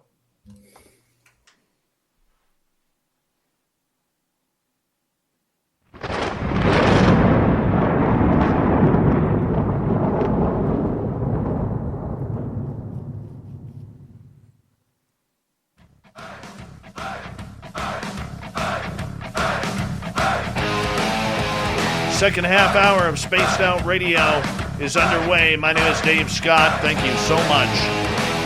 Really appreciate earning your listening ears tonight. Want to remind you that if you missed portions of this show or others, check out our free archives by going to youtube.com/Spaced Out Radio. Do me the favor, hit that subscribe button. Our website is spacedoutradio.com. We have a plethora of features for you, including rocking out to Bumblefoot and reading up on Captain Shirk's SOR Newswire. Follow us on Twitter @Spaced Out Radio and on Instagram, Spaced Out Radio Show. We continue on tonight with Science Bob and Friends. Dr. Bob Mcgwier is here for his monthly visit to talk about the who, what, where, when, why, and how of everything paranormal and supernatural. Tonight, we are joined by special guest Jeremy Mcgowan of Osiris and of UAPX. And right before the break, Nicola had asked a question in our chat room on YouTube. What do you two brains think about the Galileo Project? We got Bob's opinion already. Jeremy, we'll start with you on this one. I think it's necessary. I think the Galileo Project is absolutely necessary. I myself am a research affiliate with the Galileo Project, and UAPX is also involved with the Galileo Project. The difference being is the Galileo Project is, as far as I know, is looking at things in a little bit of an exclusive category.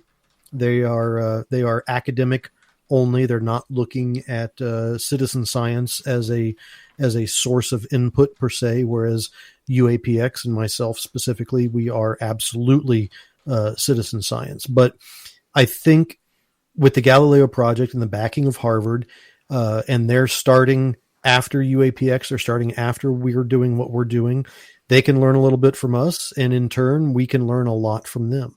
So I think that anybody, any organization, any group that comes together to study the phenomenon in a scientific and structured manner, I think it's necessary.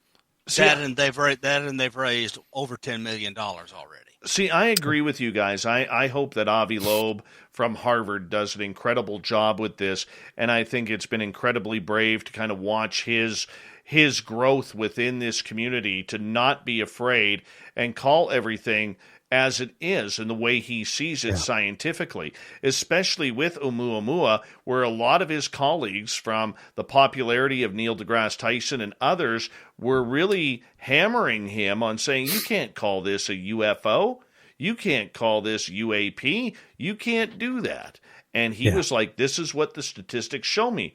And they kept putting up the fake picture of the rock that was going through, and really we had no real photograph from space of the object. So I think it's very brave of him.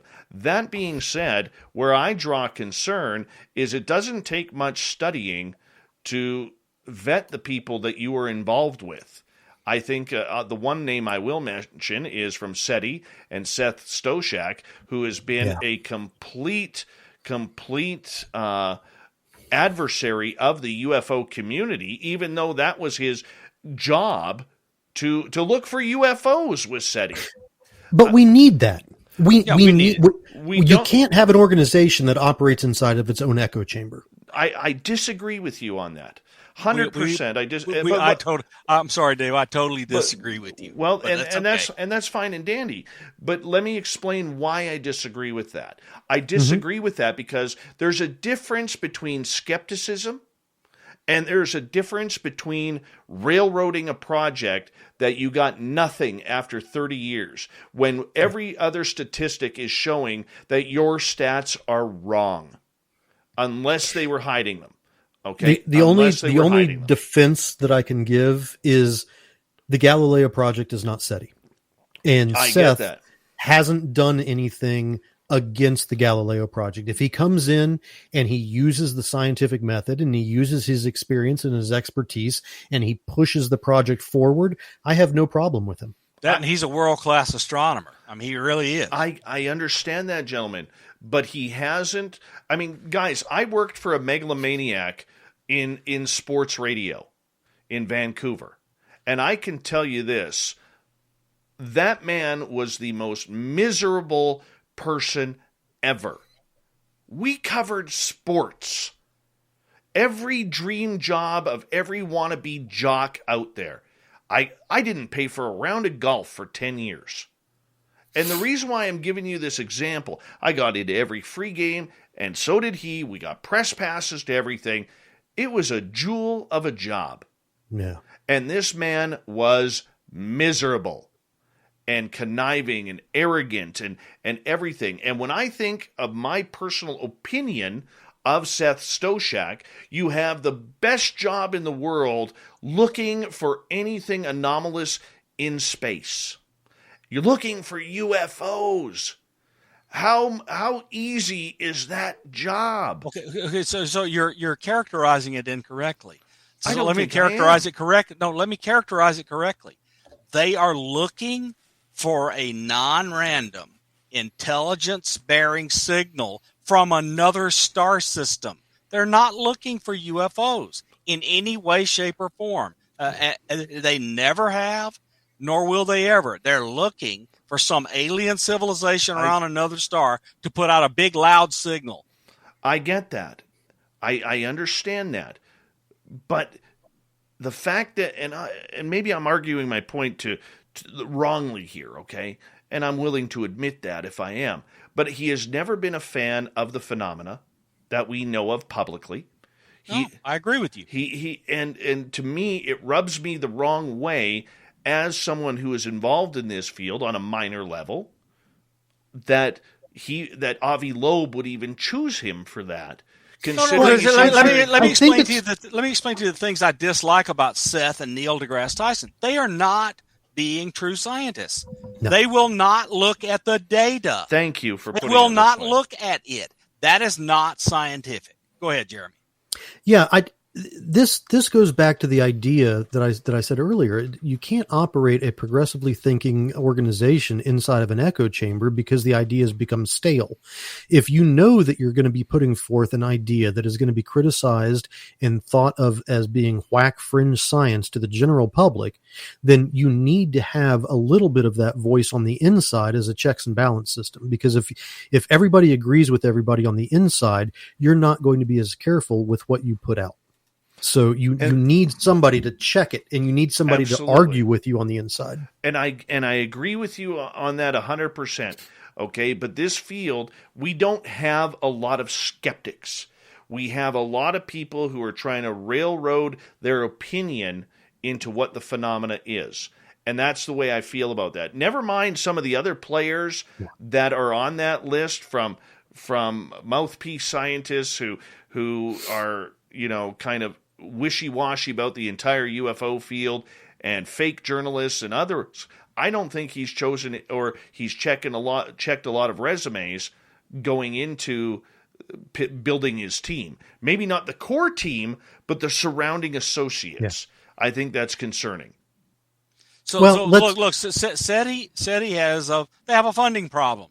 And so if all of a sudden UAPs come along and, hey, they're coming from alien planets and we no longer need SETI, whoops, they're in real trouble. So it's understandable for them to be very, very difficult about accepting evidence of aliens coming here, given their job is to look for aliens around other planets, because it hurts their funding. I'm just telling you, these are people being skeptical. And when they're speaking for that organization, you have to understand they bring biases. Very true. And let's look at the Galileo project as a project that hasn't done anything yet, and let's give them the benefit of the doubt. Seth hasn't screwed anything up yet. No. And I think he'll be a valuable advisor to Avi.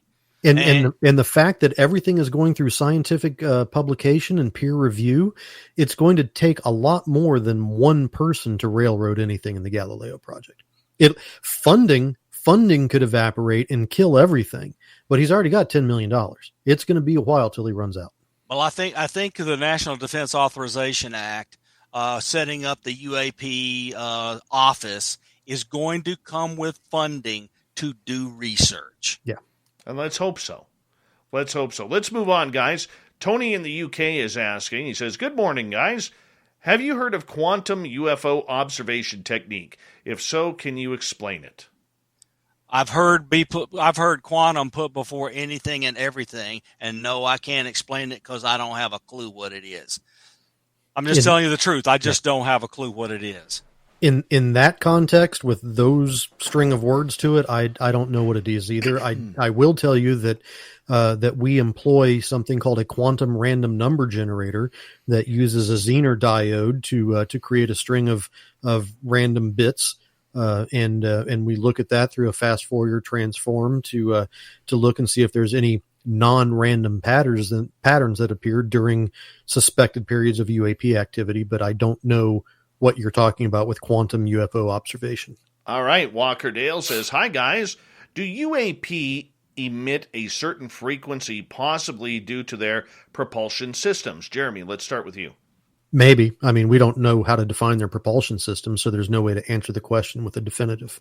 But I think that's as good a guess as anybody can make. But look, it's just a guess. And the reason is something is holding those things up and not letting them fall to the ground. That requires exertion of some kind of tech, and it may have our frequency leakage. That's completely believable. But again, it's only a guess. Yeah. All right. G. West is asking, did you have to think a lot about what materials UAPs could be made of on thinking of how to track them, Jeremy? No, but I thought a lot about how SAP projects are made. Yeah. So exactly. The SAP projects with metamaterials that do stealth, I mean, those things are really close held. So look, there's only certain kinds of sensors we can build that use radar.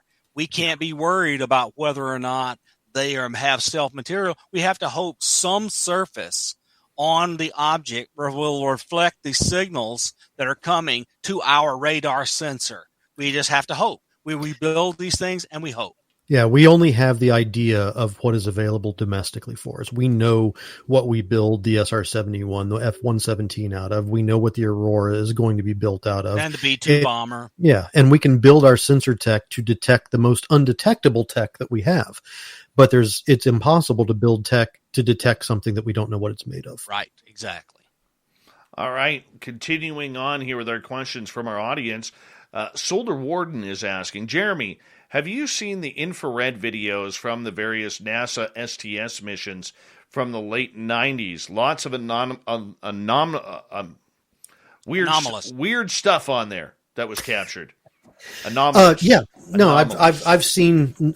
I don't know if it was specific to the infrared videos, but I've seen a tremendous amount of videos from the STS missions. The main problem that I have with them is exactly what I'm trying to avoid with the OSIRIS and the UAPX is data dumping without context, because you can see a video and you can see a time and date stamp on the videos, and that's it.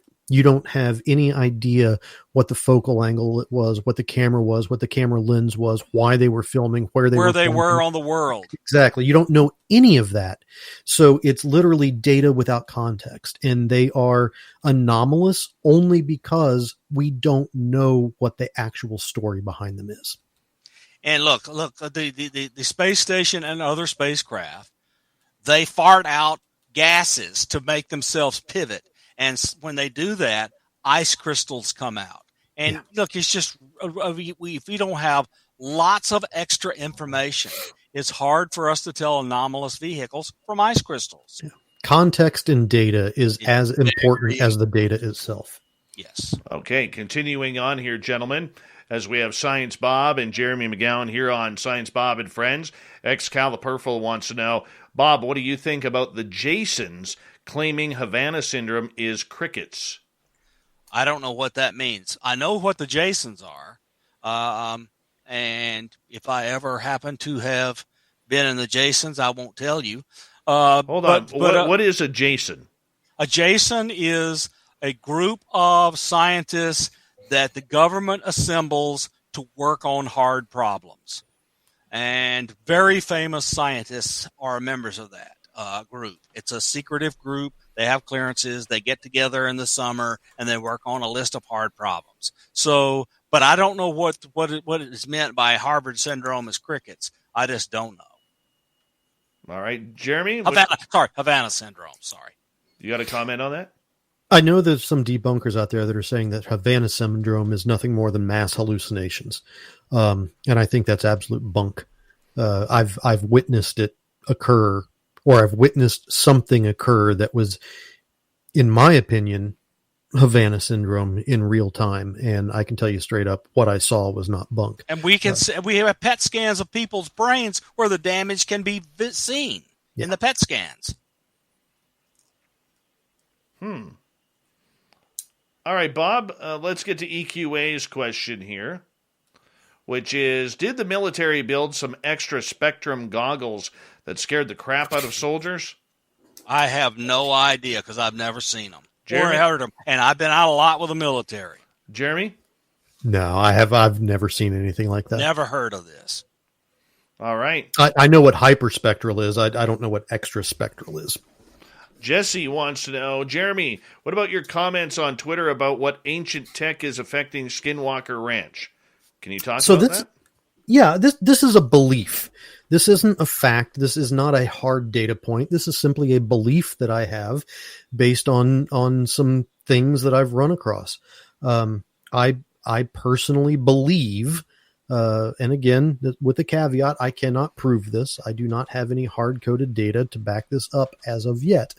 But I have a sneaky suspicion that the phenomenon that is occurring at Skinwalker Ranch can be attributed to a very, very, very old technology. I'm working on putting that together in a more coalesced story with some background on what the Earth looked like during the time frame that I'm targeting, and where it ended up now, and why Skinwalker. But the one thing that I will say is, if you go back roughly 240 million years ago, Skinwalker was a beach on an island. Yep. It was and there was a sea all around it. And look, even back into the 18th century, when the Mormons all moved to Utah, there was all sorts of weird stuff going on with the Ute tribe and so forth in that area. So stuff's been going on there for at least 200 years. Yeah. And the fact that we now have these modern sensors picking up RF signals that are coming from some source that we cannot find above the ground says that something strange is going on there.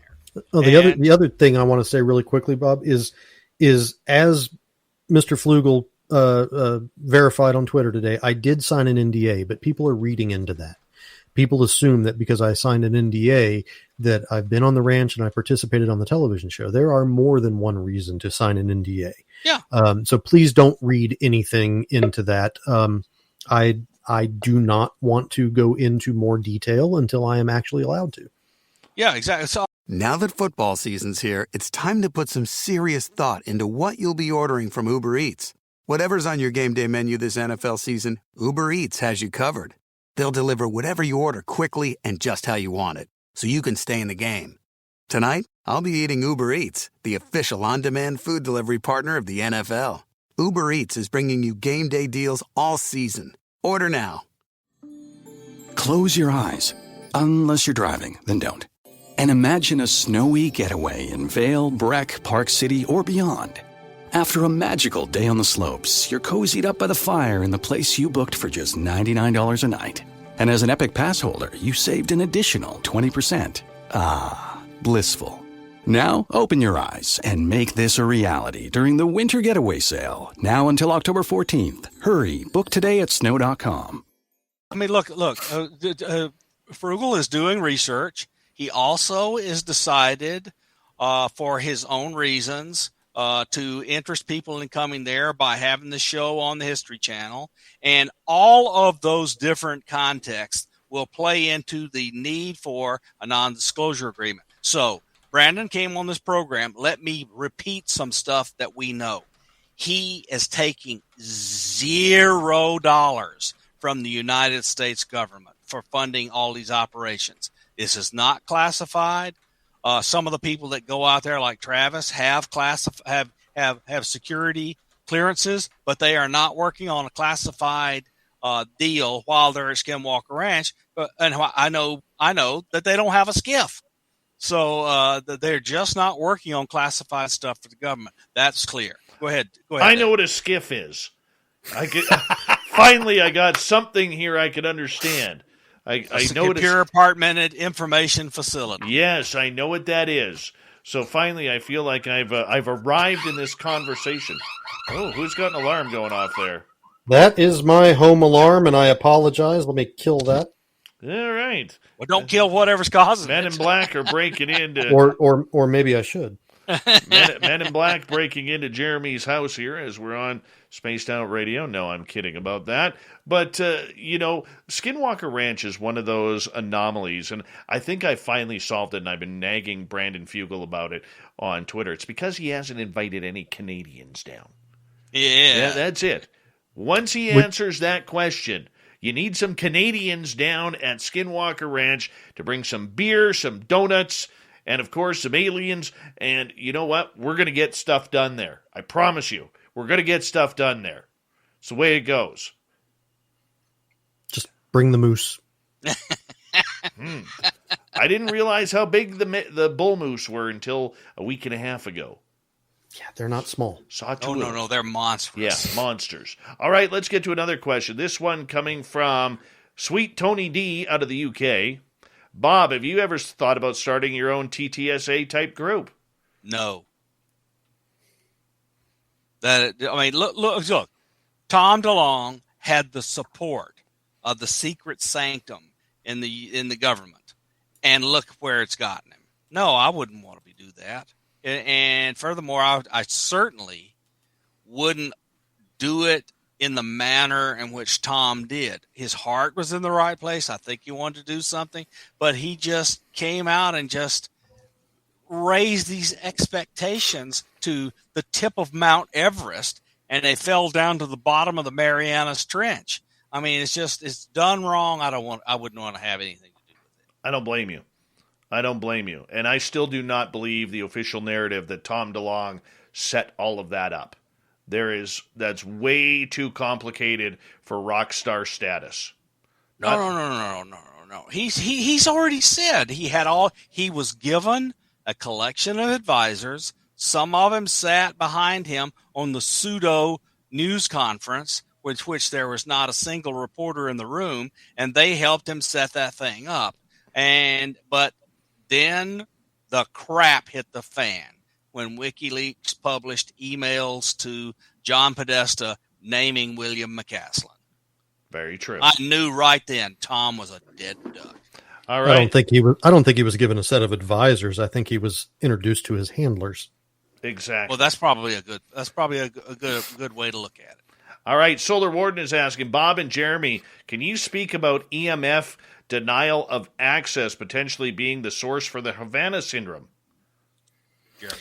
It's we have significantly large crowd control devices that are designed as basically a radar emitter that can shoot out microwave pulses of energy that will penetrate the first top couple layers of your skin and make you feel like you're on fire.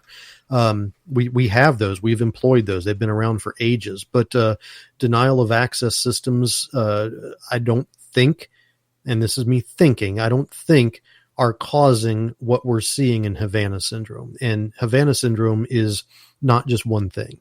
People are walking away from Havana syndrome with permanent brain damage. Yeah. They are losing eyesight. They are losing hearing. They are losing hair. They are suffering radiation burns. And, that's not mass hallucination, first off. But I don't believe that it's denial of access, because of the technology that would be involved to create this would be extremely visible. You wouldn't be able to hide a denial of access type of vehicle in the areas that people are suffering from Havana syndrome. All right. We only got about 30 seconds. I'm going to hold off on this next question from Akryong.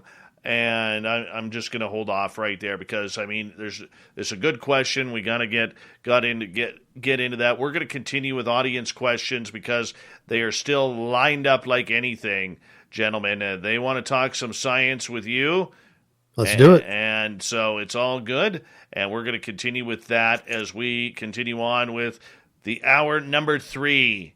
Next on Spaced Out Radio, Science Bob and Friends continues with Dr. Bob Mcgwier, Jeremy Mcgowan, and then at the bottom of the hour, we have the fedora-wearing John Hudson joining us for the unbiased UFO report, Shirky Poo's news, and of course, the thought of the day. A jam-packed hour 3 coming up next on Spaced Out Radio.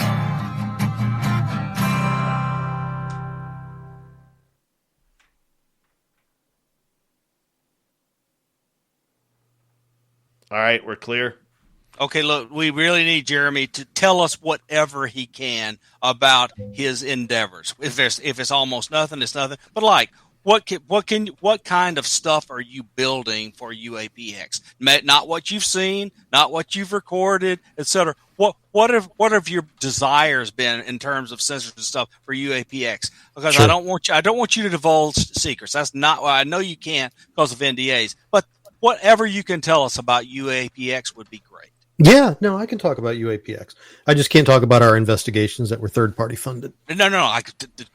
As I said, whatever you're allowed to tell, not covered by NDA, tell us, because this audience will be interested. I mean, many of the members of UAPX have been on here. Sure. Let's do it. I mean, after the break, correct? Yeah. Okay. We'll wait until after the break here and go from there. Big Willie wants to know Jeremy, if you eat breakfast foods for dinner. I eat. I don't. I mean, do I look like a guy that has walked away from a meal? No, me either.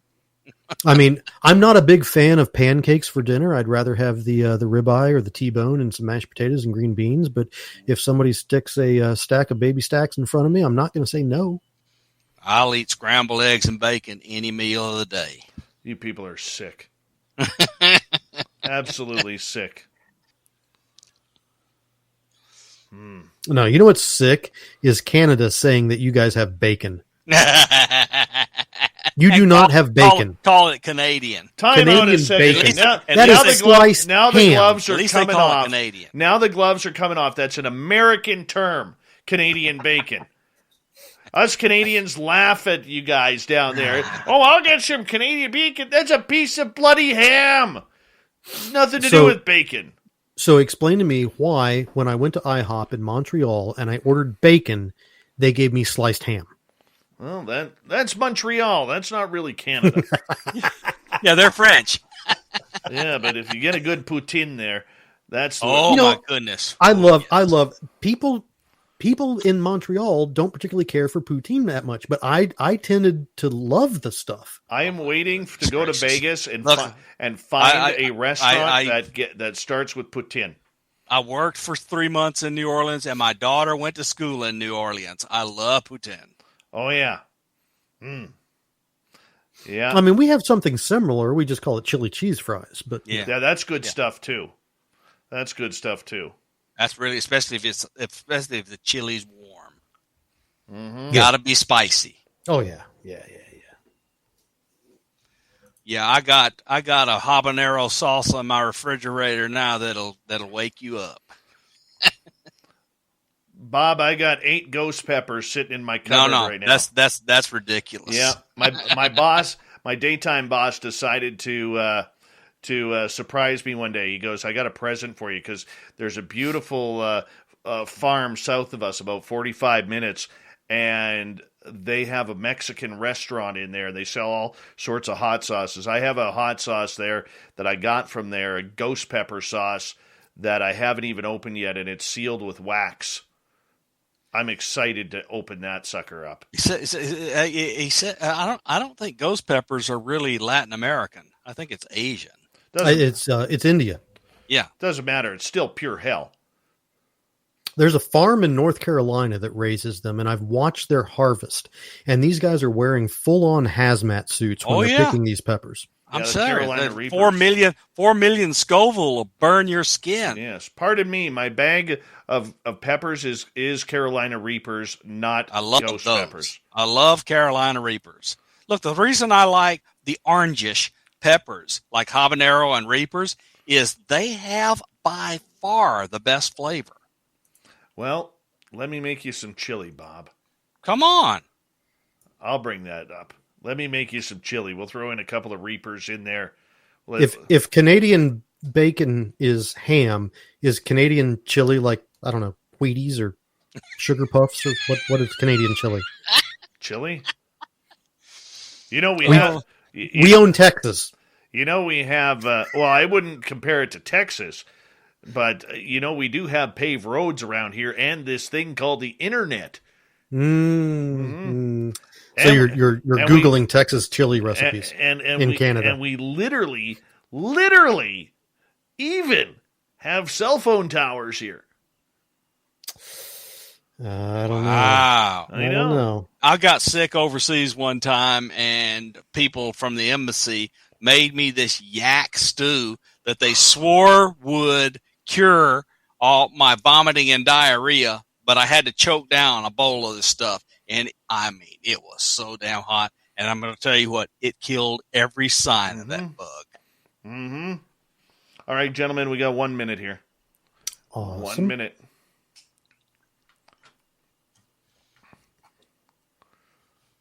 Fap here. Canada is all effed up, like trying to argue with a coked up stripper at 2 a.m. You ain't winning that one. With a French accent. You're an idiot, Fap. I love you. I love you. Big thank you to Fap and Aussie Rob, Major Lee, G West Times 2, Walker Dale, Bob, Donna, and Jeremy for the amazing super chats tonight. Thank you so much for the love and support. It's a great way to help support us on a nightly basis. Also, a big thank you to all the veterans out there tuning us in, all of our brand new subscribers. Don't forget to hit that thumbs up or down. And, of course, to all our regulars, you guys are awesome. Let's make sure that we continue on for hour 3 here, everyone. Here we go. 3 seconds. Get your horns up.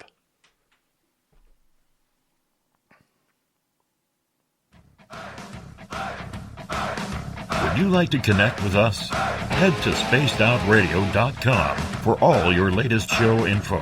Now, back to Dave Scott and SOR. Here we go at the third and final hour of Spaced Out Radio tonight. My name is Dave Scott. Thank you so much for taking the time to join us. We really do appreciate earning your listening ears wherever you are on this beautiful planet we call Earth. Thank you to everyone listening in on our terrestrial affiliates around North America and digitally on TalkStream Live, Revolution Radio, and KPNL. All of our archives are free. Go to youtube.com/Spaced Out Radio. Just do me the favor, hit that subscribe button. The Desert Clam has set the password for tonight in the SOR Space Travelers Club, Panophobia. Panophobia is your password. Use it wisely, space travelers, as the Clam sets the password each and every night right here on Spaced Out Radio.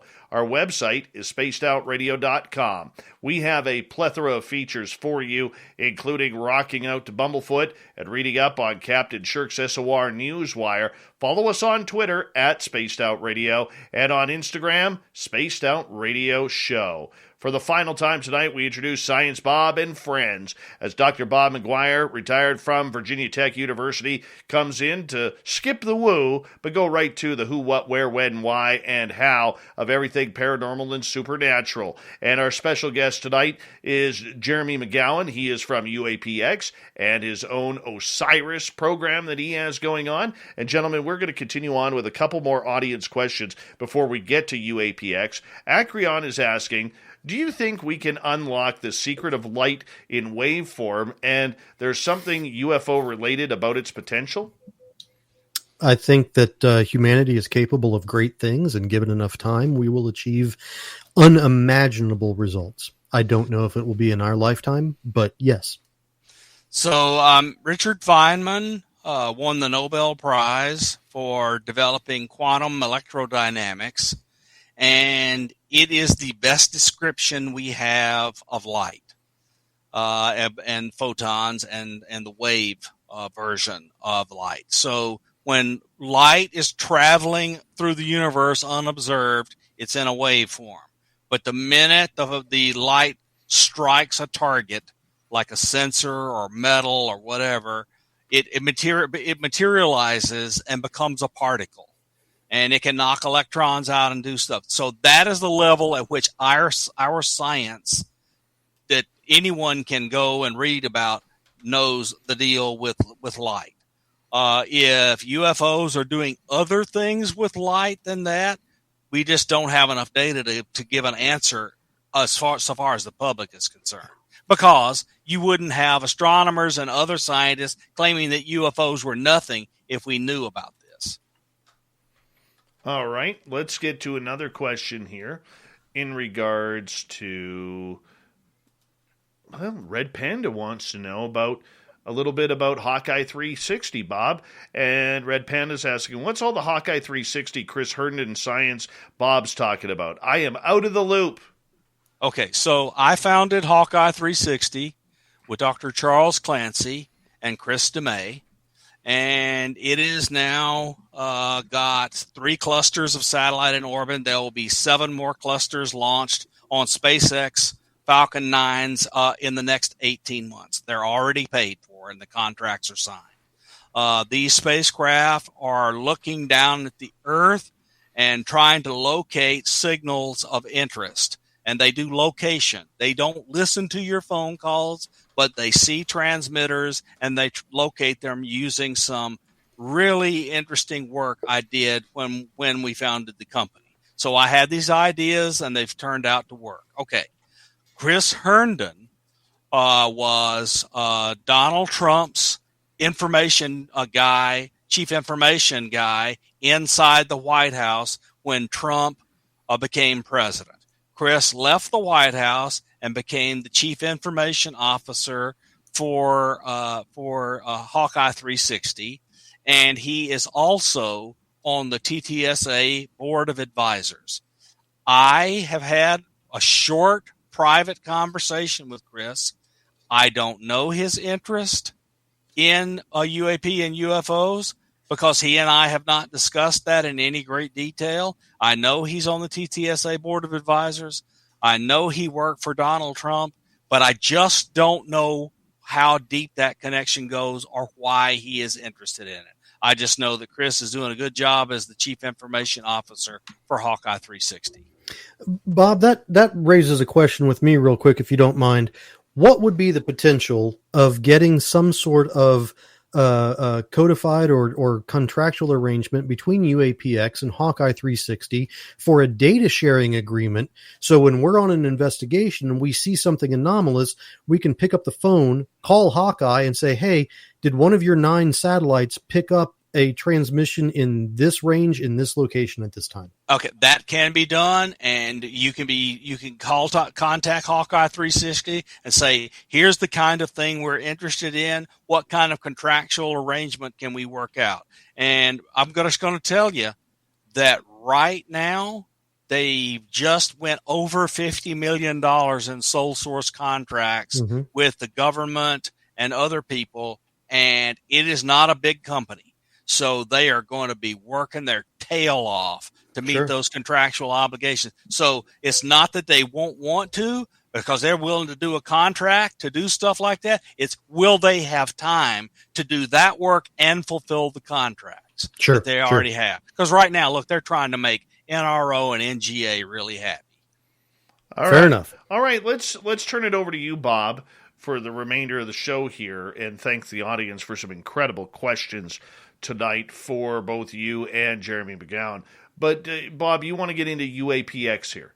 I do. Look, we're friends with lots of the people in UAPX. I mean, for example, Knuth and I are both members of SCU, and he and I interact with each other on social media. I don't know him that well, but I mean, we've had lots of members of UAPX on here, and we and our audience are interested in what they're doing. You now have an involvement with UAPX, and please share with us those things you feel you are allowed to share. Yeah. So how did you get involved, and what are you trying to do? So To caveat everything else that I'm going to say past this point is I am speaking on my opinion of UAPX, my involvement with UAPX, and I am not speaking on behalf of the company. So any opinions or anything are mine and mine alone, and I do not necessarily represent the entire idea structure or directionality of the company.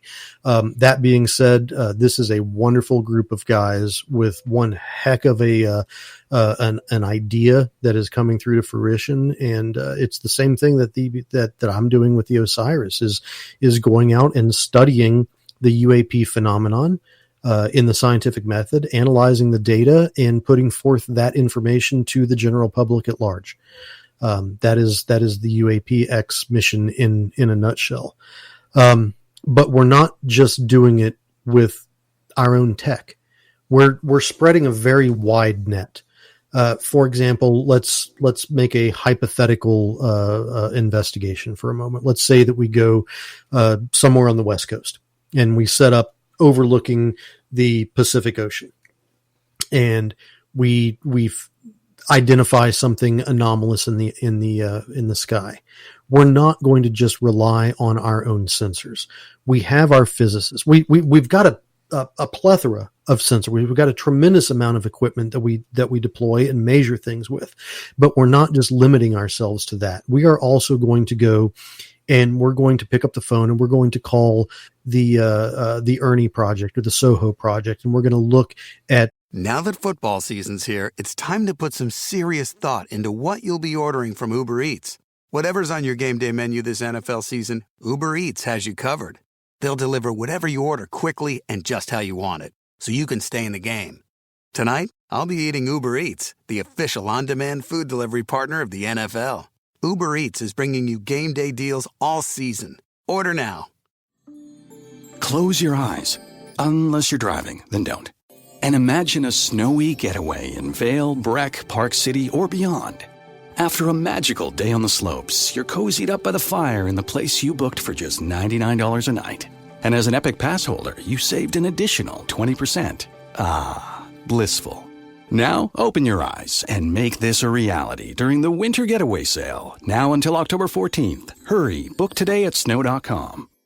Solar activity directly from the satellite source. We're going to call the muon detectors down in Antarctica, and we're going to try to corroborate data with them. If the Sophia flight happens to be airborne at the time, which is an airborne NASA telescope, and they happen to be flying and pointing in the same direction as we're looking, we're going to call and talk to them because we're wanting to correlate as many disparate types of sensor information that we possibly can, not only to prove what it is that we saw, but also to try to get an explanation as to whether it's a domestic and prosaic phenomenon or if it's something that nobody has the answer to.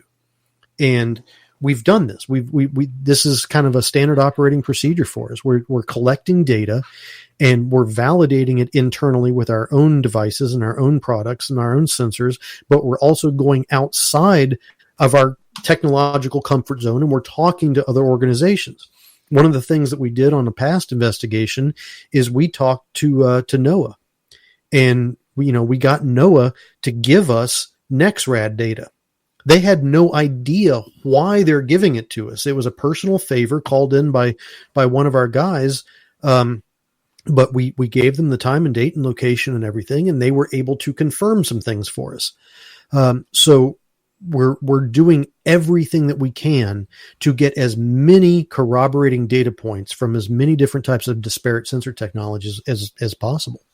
That's terrific because, a lot of people are aware of Chris Mellon's blastogram on the TTSA blog where he griped about all these unbelievable billions in exquisite sensors that the United States government operates on behalf of the country, and there's no mechanism for gluing all that stuff together. And it's the way it's stovepiped, they're not even allowed to talk to each other.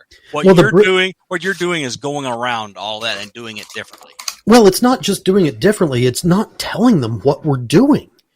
Because if we call up NOAA or the NRO and say, hey, we're investigating UAP and we want to know if you saw an object in the sky at these coordinates at this time, they're going to go click.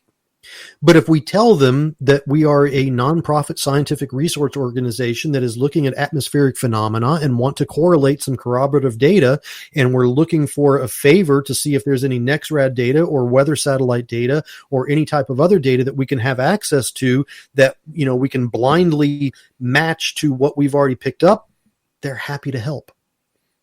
It's great. Yeah, these multi-messenger sensors that are fused together, they are the way. It's the only way. Everybody's sick of a piece of crappy video. But if you put a piece of moderate to great video together with 100 different sensors of all different types, and you get weird detections, we might actually learn something. Yeah, and we're not photographically based. We use video, we use FLIR, we use IR, we use all the cameras, but that's not our primary focus. We're looking at the quantum random number generators. We're looking at the muon detectors. We're looking at all these other types of, our frequency analyzers, everything involved. And then if all of those things go off, then we go to the visual. We don't go to the visual and then work backwards to the other sensors. We look for the truly anomalous, and then we go to the visual as backup for the data that we're capturing. Because, let's be honest, with deep fakes, with horrible image sensors, you would think that in 2021, our image sensors would be a lot better than they are now. You can't trust what's on video. You can't trust what's on a picture. And to be honest, you don't know what the heck you're looking at. Yep. But when you have all these other technologies and all these other sensors that are corroborating what you're seeing on the video, then you've got a story. Yeah, one of the things that is happening and will become a major boon, and of course it's got to be in the thinking of those in the government who are trying to hide stuff, is artificial intelligence and machine learning algorithms. Captured in ASICs, the little chips that go beside these camera modules. They're going to be able to completely stabilize people's shaky hands and be able to focus on an object that it picks out and says is weird and focus on it, and your shaky hands won't impact the image. They'll become nearly crystal clear. That's number one. And number two, because they're at the sensor, they're getting raw image. And the raw image can be run through a machine learning algorithm, which dramatically increases the resolution, called super resolution, as if by magic. And suddenly we've got unbelievable photographs and videos from handheld sensors. That is coming. So that's going to get better. But you got to do something besides video if you want to figure out anything about how these things work. Because they're using other technologies. They're not there just showing a light to make us smile. They're trying to move around and do things. We have to understand everything we can in observational science methodologies to figure out anything we can about maybe a thing that says, hey, they're coming, because we now know they have these emissions that we can detect, and then we can turn a camera on them. Yeah. Or we understand more about how the propulsion system works, or the anti-grav works, or whatever. Or we identify a special access program that needs a little bit better security on exactly. All of that too. Very interesting, gentlemen. We got about 7.5 minutes left with you guys tonight. When you guys with UAPX came together to do this project, what was the sole purpose of trying to do it? We all hear about the Nimitz incident, and a lot of the members like Gary Voorhees and Kevin Day being involved with this, but is it to try and recreate that? Is it about to try and recreate this phenomena, or is it more about trying to just figure out what everybody is seeing in regards to the experience? Yeah, we're not trying to recreate anything. We are legitimately looking for techno-signatures for anomalous incidents that are occurring in our skies. If it happens to be the same thing that occurred with the Nimitz, so be it. But we're not limiting ourselves, and we're not trying to recreate or cause something to occur. We're simply trying to measure what already is occurring. Yes. And look, if unless people are sound asleep and not paying any kind of attention, there are areas of our country and the world where these anomalous activities have a much higher frequency and they're regularly observed. And it seems apparent to me, and no, Jeremy's not telling me this, but I'm looking and I'm seeing that there's stuff going on off the coast of California, in and around Catalina Island, and where these naval exercises occur all the time. There's some stuff going on there, and we're foolish not to look if we want to learn what's going on. Well, it's also the headquarters, in Palmdale for Lockheed Martin Skunk Works. True. We've got to take into consideration that, for decades upon decades, the United States government has been hiding special access programs under the guise of UFOs. Yep. They've allowed us to believe that what we're looking up and seeing is a flying saucer when in fact it's some sort of weird experimental aircraft. That's not explaining all of the UAP cases, because I wouldn't be doing this if I thought all of them were that. But a large portion of what we do see in the sky is most likely us. Yes. Is that based out of Palmdale or Area 51 or Edwards? Oh, it's everywhere. It's Dugway. It's Area 51. It's Palmdale. It's everywhere. I mean, you look at the Gulf Coast in Florida, down in Eglin Air Force Base, where it's the McKinley Climatic Lab and the weapons testing facilities down there. It's all of the largest areas in the United States that have history of UAP activity are near U.S. military installations. I'll give you an example. So weird things are developed at Lockheed Skunk Works in Palmdale, and a place that they would go and test them out of view of the public and maybe some adversaries for, let's say, how easily they're detected by all sorts of sensors would be out at Area 51. I mean, it's just a great place to test stuff. So it's not that one automatically assumes it's aliens. They develop stuff for use by the U.S. government, and they go to these hidden away facilities behind closed doors to test the stuff to make sure it works. And some of it may or may not be reverse engineered, but I can pretty much guarantee that a lot of it is inspired by. Yeah. So we may not be able to figure out how it works, but we can certainly try to replicate it with domestic tech. Yep. Bob, go ahead. We have 4 minutes. Okay, so what are you allowed, if anything now, to tell us about your thinking about going on Skinwalker Ranch? Because we got like 3 minutes left. But do you have a timeline? What will Brandon and Eric Bard allow you to say? Well, I can say right now that I would absolutely love to be able to take the Osiris and spend an extended amount of time with Skinwalker. I would love to be able to have the full team of UAPX off camera, not involved in a production, and actually doing science. I don't want to pause for effect. I don't want to have to turn in a certain direction to, make production happy, but I would love to have a working relationship to conduct legitimate experiment. Not that they're not doing legitimate experiments, but I would love to be able to work with them on an extended time frame, not inside of a production, and see if we can come to some sort of data sharing and science sharing agreement between Eric, Brandon, and UAPX. Third party and independent corroboration of some events and some phenomenology is just how great science is done. Absolutely. It just is. Absolutely. Different labs do the same experiments slightly different ways to make sure each of them does it right. Independent verification. Independent verification and a different context, a different set of views, a different set of eyes, different set of expertise. All of that's helpful. And that's exactly kind of what I was hoping you were going to say. And thank you. And I thank Brandon and Eric for okaying you to say what you have said. That's not saying you're going to do that, but you sure would love to do it. I would love the opportunity to spend a long time at Skinwalker. Oh, yeah. So, Dave, do you have any audience questions before we have to run? Well, let me check here. Let's go to Spaghetti Lee. Palmdale area has a good-sized population.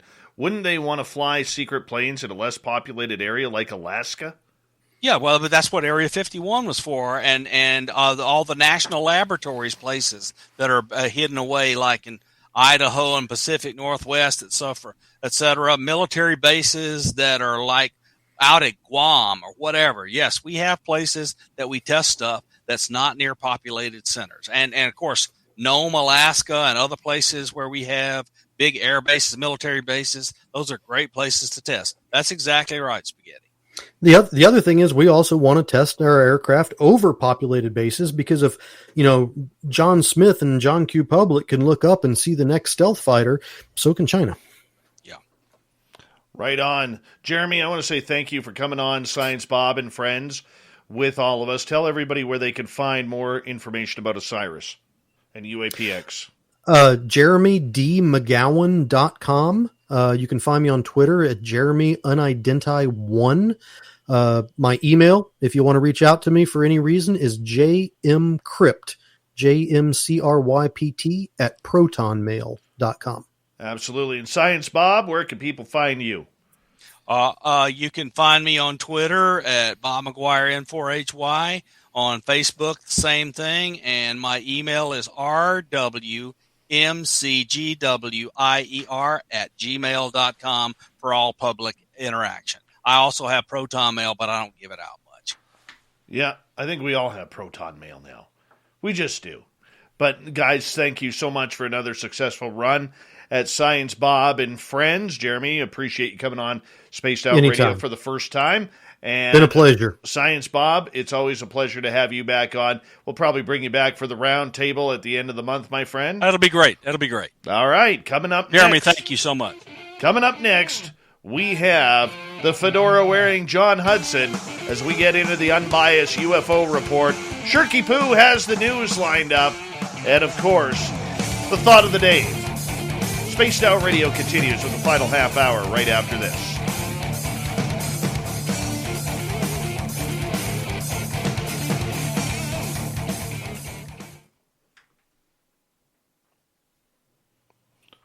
Great job tonight, gentlemen. Great job.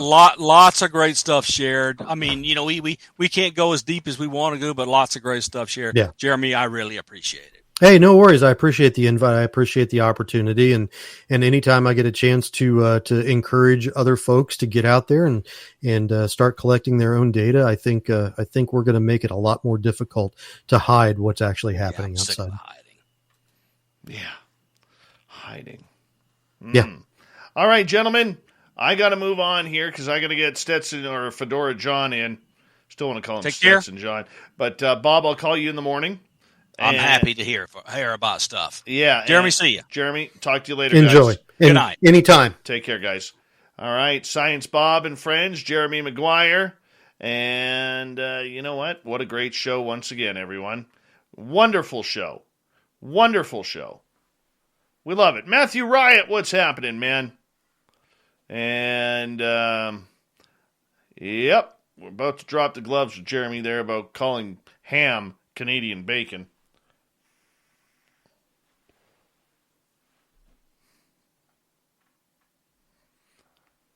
Nope. Not at all. Not at all. That's all right. That was a good show. Carbine's right. Thank you so much for that awesome super chat. I believe from Norway. Norway, if I'm correct. So thank you for that. And I apologize. We couldn't get to everyone's question tonight. But we appreciate it. Appreciate everything that you guys do.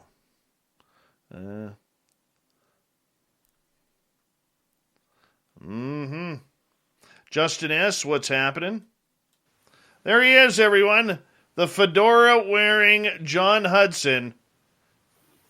What's up, buddy? With his Lou Elizondo chin hair. I think I had it first, though. I know who you're being for Halloween. You got to gain about 200 pounds, though. Because he's a little ripped. No. You haven't seen my Twitter profile, man. I already have a costume all picked out. Well, let me go check here. Where are you here? See that? Hold on. Oh, yes. Very nice. Very I nice. got the long purple coat and everything. I can't say what I'm being for Halloween. Not polite.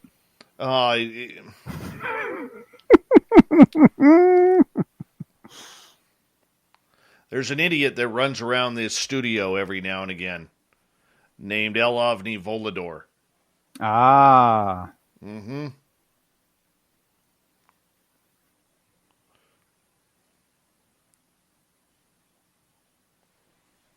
Terrible Times, how are you?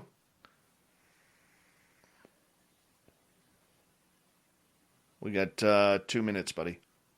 Sounds good. I better get ready for you here. I haven't even looked yet. Where are we here? Oh, today killed me, man. Like I had to cut so much stuff out, and I still ended up with probably enough content for 2 hours, and I don't know what I'm going to do. I'll just have to just briefly cover it, and then people can go over it in the notes.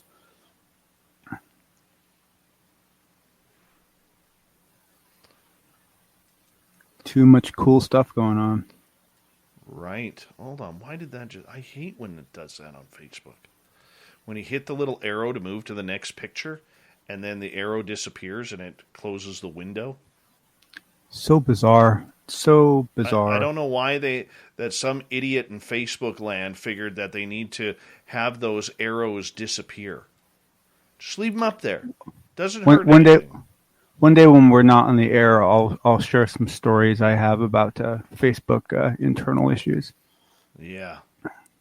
Yeah, Facebook went a lot like Microsoft. If it isn't broken, let's fix it anyways.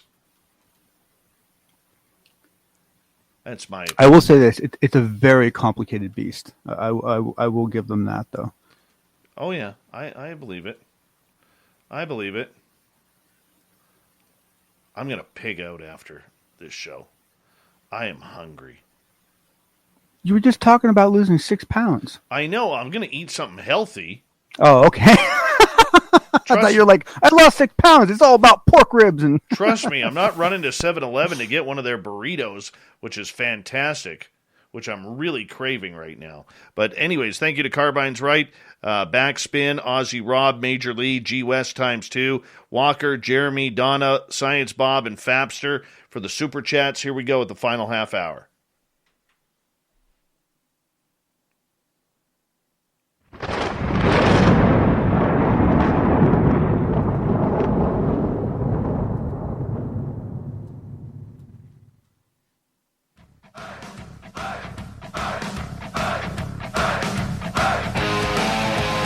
We've rounded third. We're heading for home tonight on Spaced Out Radio. My name is Dave Scott. Thank you so much for taking the time to join us. Want to remind you that if you've missed portions of this show or others, check out our free archives by going to youtube.com/Spaced Out Radio. Do me the favor, hit that subscribe button. Our website is spacedoutradio.com. We have a plethora of features for you, including rocking out to Bumblefoot and reading up on Captain Shirk's SOR Newswire. Follow us on Twitter at Spaced Out Radio and on Instagram, Spaced Out Radio Show. We continue on with the unbiased UFO report, the fedora-wearing John Hudson.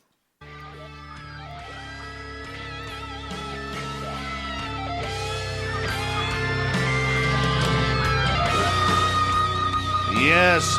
Every couple of nights, John comes in here to talk about all the UFO news going on, and a lot of it tonight is surrounding Luis Elizondo and a major book that just came out from George Knapp, Colm Kelleher, and the predecessor to Elizondo at the Pentagon, a gentleman by the name of, I got it here somewhere. There it is, James Lakatsky, Dr. James Lakatsky. Now that football season's here, it's time to put some serious thought into what you'll be ordering from Uber Eats. Whatever's on your game day menu this NFL season, Uber Eats has you covered. They'll deliver whatever you order quickly and just how you want it, so you can stay in the game. Tonight, I'll be eating Uber Eats, the official on-demand food delivery partner of the NFL. Uber Eats is bringing you game day deals all season. Order now. Close your eyes. Unless you're driving, then don't. And imagine a snowy getaway in Vail, Breck, Park City, or beyond.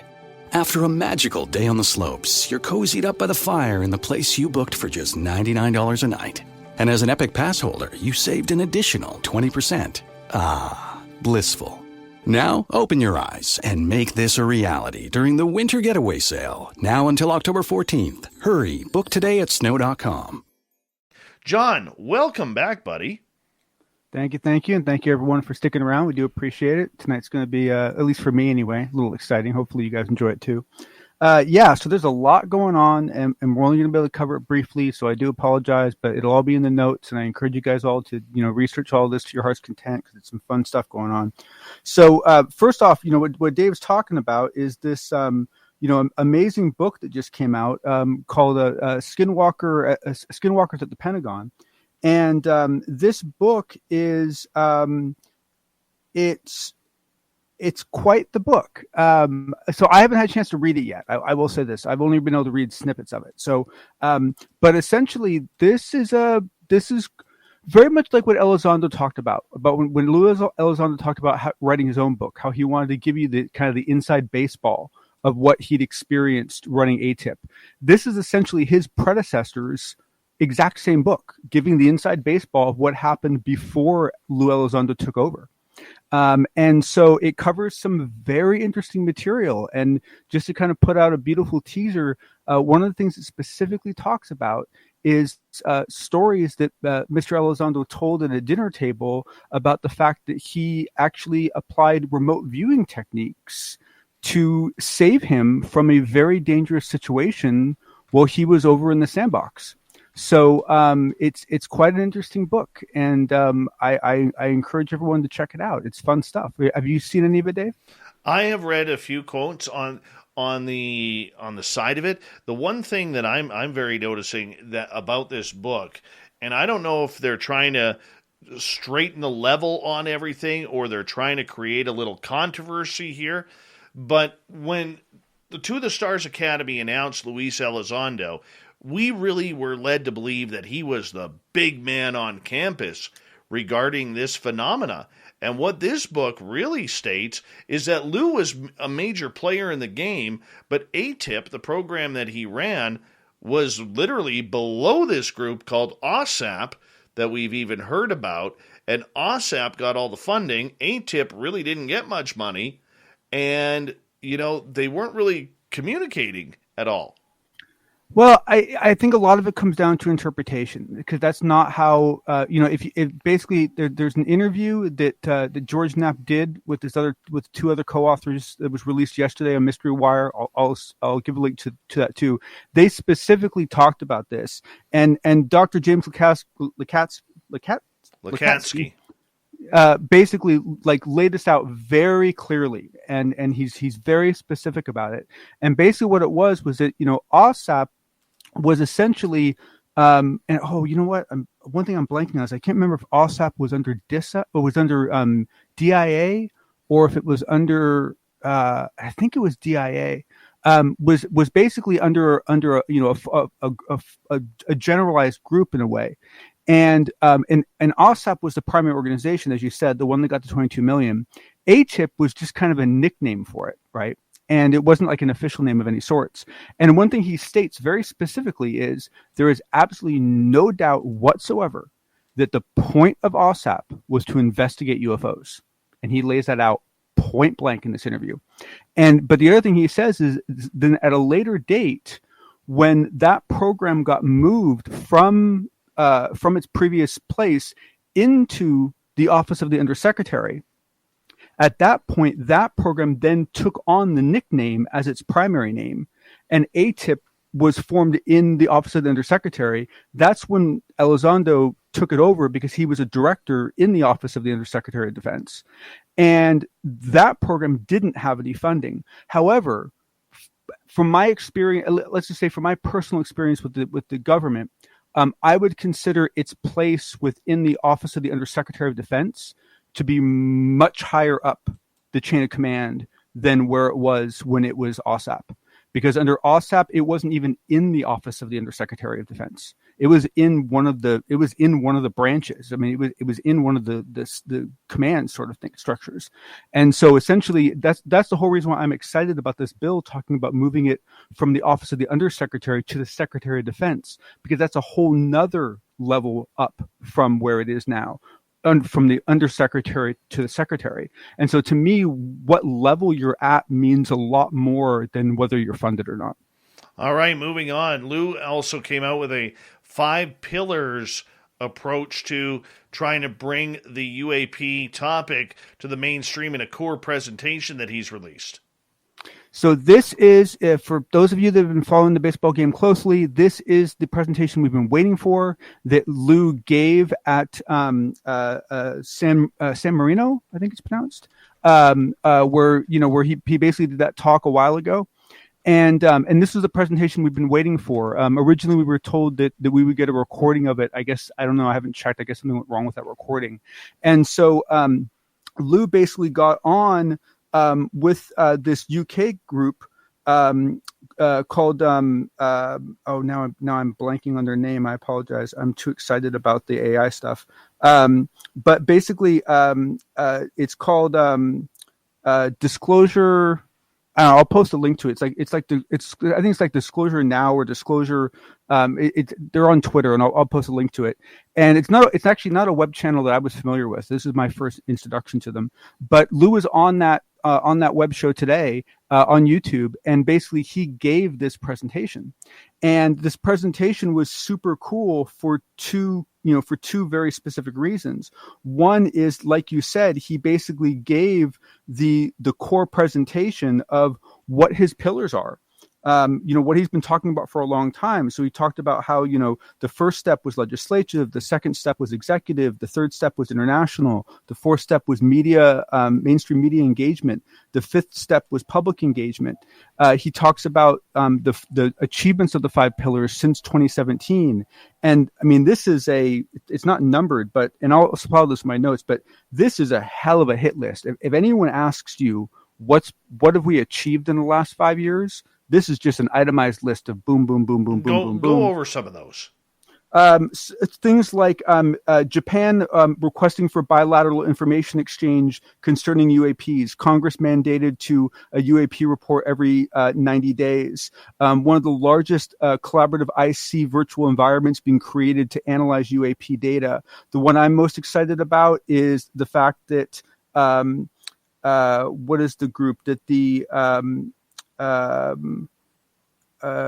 I can't remember. I can't find the name of it right now. But basically, 2 academic institutions within the defense framework have started accepting thesis statements. Accepting thesis for the UAP. So now we're actually having academic acceptance of UAP studies within the defense school framework.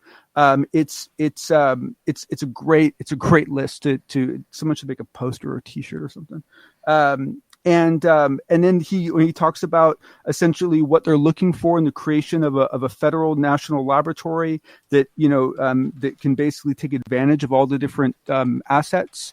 And it's a really good, short, clean presentation. And I probably should have asked his permission first, but I'm quoting him and crediting him every chance I get. But basically, I took screenshots of the presentation and just put them together into a PDF document, just because I like to have the notes as I'm watching the presentation. And so it's a short little presentation. I'll provide a link to the presentation. I'll also provide a link to my PDF document. And, if you guys pass it around, make sure not to take the disclosure team's little logo off the slides, because those guys do deserve credit for being the ones that broke the story.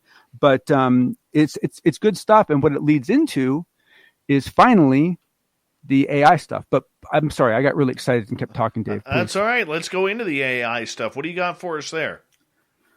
Oh man, this is so first off, let me just say that I didn't lead you guys astray in what I described before. This is just basically documentation of exactly what I talked before, but I'll go over it again briefly. So what this is, it's several slides that shows exactly how the software is going to work. So the first thing you see is an example case study, which is a rather poor quality video of an object in the distance. However, Lou does say that the real video was much clearer. They just had to down rev the resolution to put it to the presentation. And from that presentation, they pull out a still. And if you look at this still, man, it looks like a bloody UFO. I mean, it gets you right off the bat. I mean, it pulls you in immediately. And then on the next slide, what you see is the first stage that the algorithm goes through, the machine learning, or I guess we'll call it artificial intelligence because that's how people like to name it now. System goes through. The first thing it does is identifies anomalies on the ridge that shouldn't be there based on the foliage that exists and the location that exists at that place. It also then does an analysis of the object, and it finds protrusions from that object. In the next stage, it assigns probabilities to each of the objects on the horizon. So it says, I think that this shape you're seeing here is the tail of an F-35 Lightning, and I assign the probability of that prediction to 85%. This is likely the tail of a C-17 Global Master, probability 94%. So it not only shows you what these things are, but it gives you its confidence levels.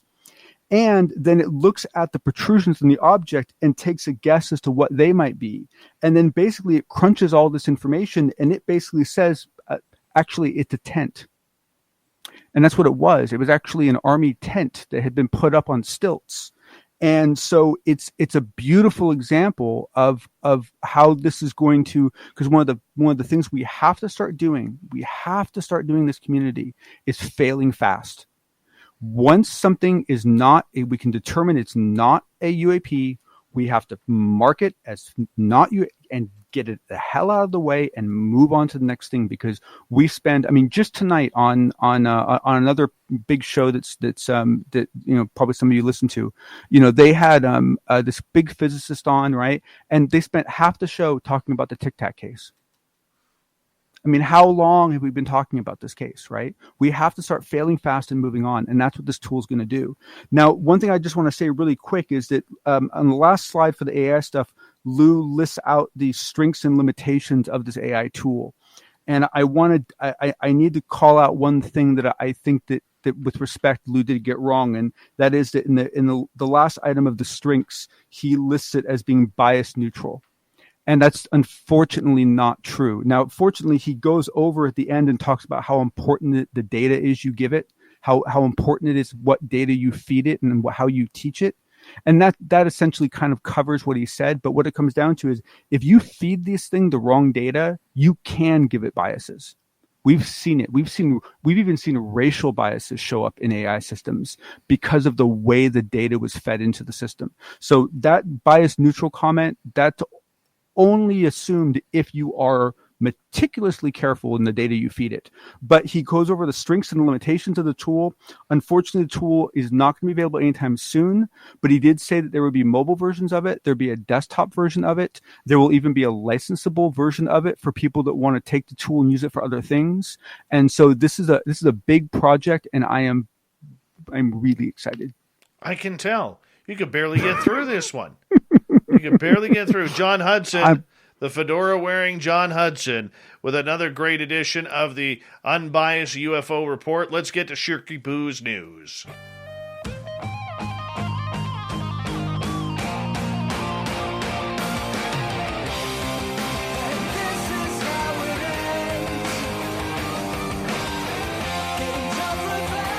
Yes, the news is always changing. As we start off with a haunting of sorts. With Halloween just around the corner, it's time to get into the spirit by visiting haunted places.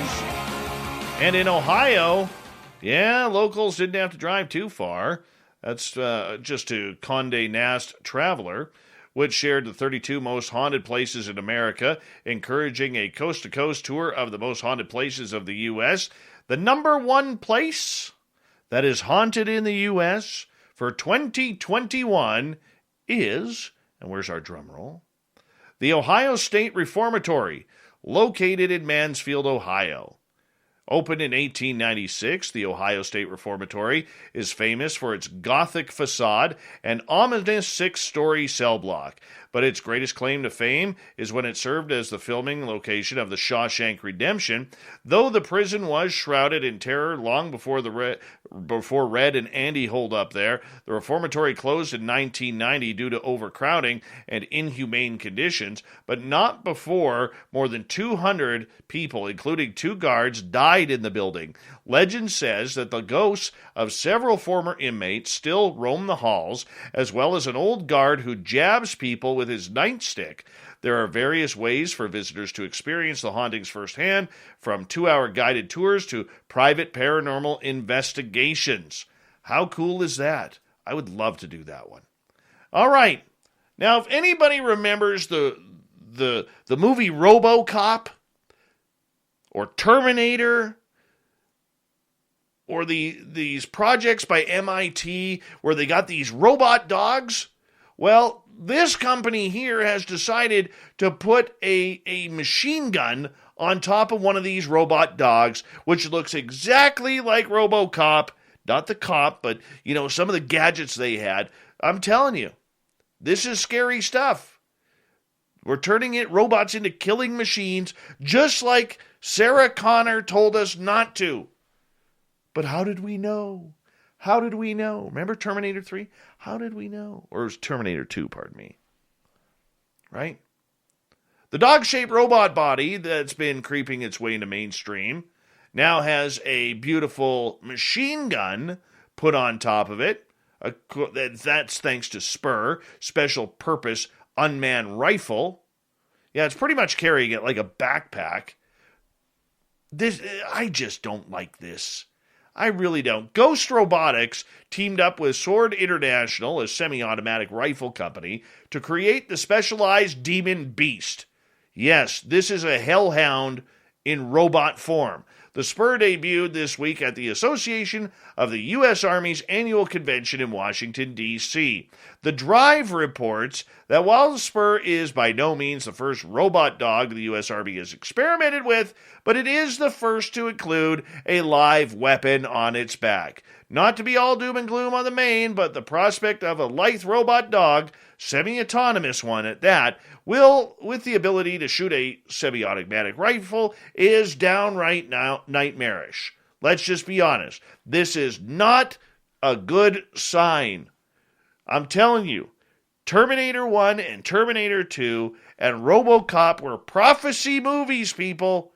Prophecy movies. It's getting ugly.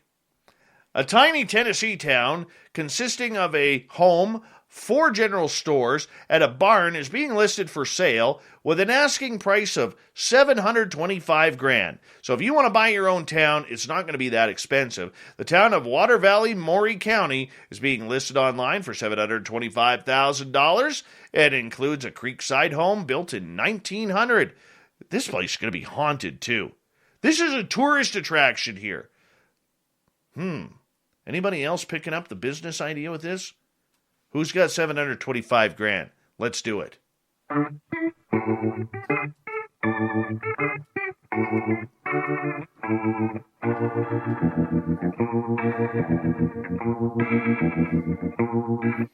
Thought of the Dave happens every night at this time, where we ask a question on our Facebook and Twitter pages, then read your responses on the air because, well, we love the audience participation around here. Today's Thought of the Dave is as follows. What technology do you think we have today that has come from aliens? Chris Holm, Velcro. No, that's Canadian, not alien. Kevin Day, toilet paper for sure.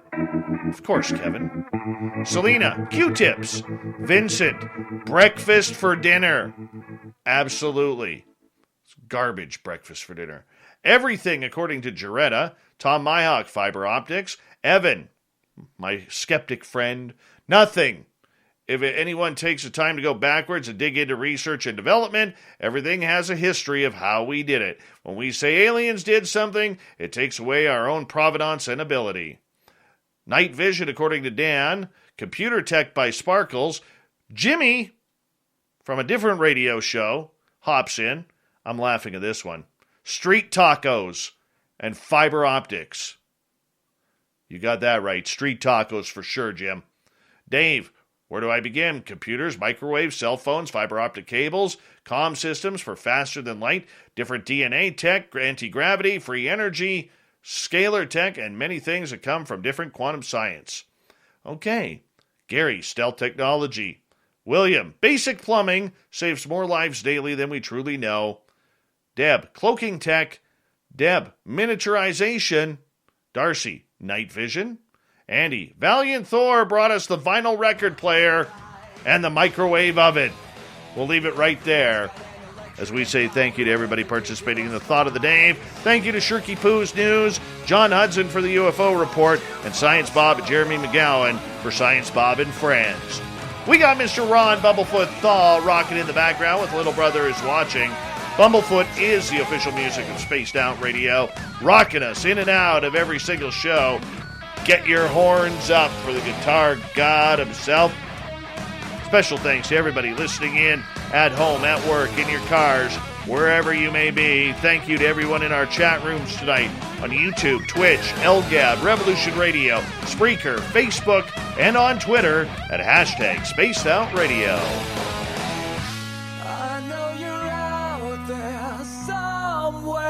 Remember, this show is copyright by Spaced Out Radio and SOR Media Ventures Limited. Thank you so much for choosing to share your evening with us, because together, my friends, we're watching. We own the night. Mr. Bumblefoot, we need a favor. We need you to take us home.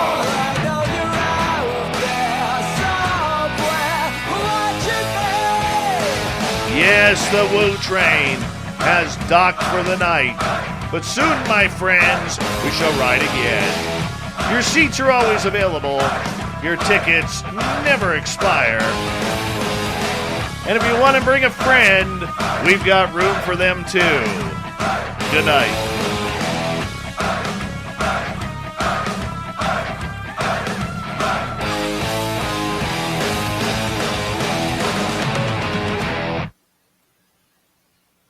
Now that football season's here, it's time to put some serious thought into what you'll be ordering from Uber Eats. Whatever's on your game day menu this NFL season, Uber Eats has you covered. They'll deliver whatever you order quickly and just how you want it, so you can stay in the game. Tonight, I'll be eating Uber Eats, the official on-demand food delivery partner of the NFL. Uber Eats is bringing you game day deals all season. Order now. Close your eyes. Unless you're driving, then don't. And imagine a snowy getaway in Vail, Breck, Park City, or beyond. After a magical day on the slopes, you're cozied up by the fire in the place you booked for just $99 a night.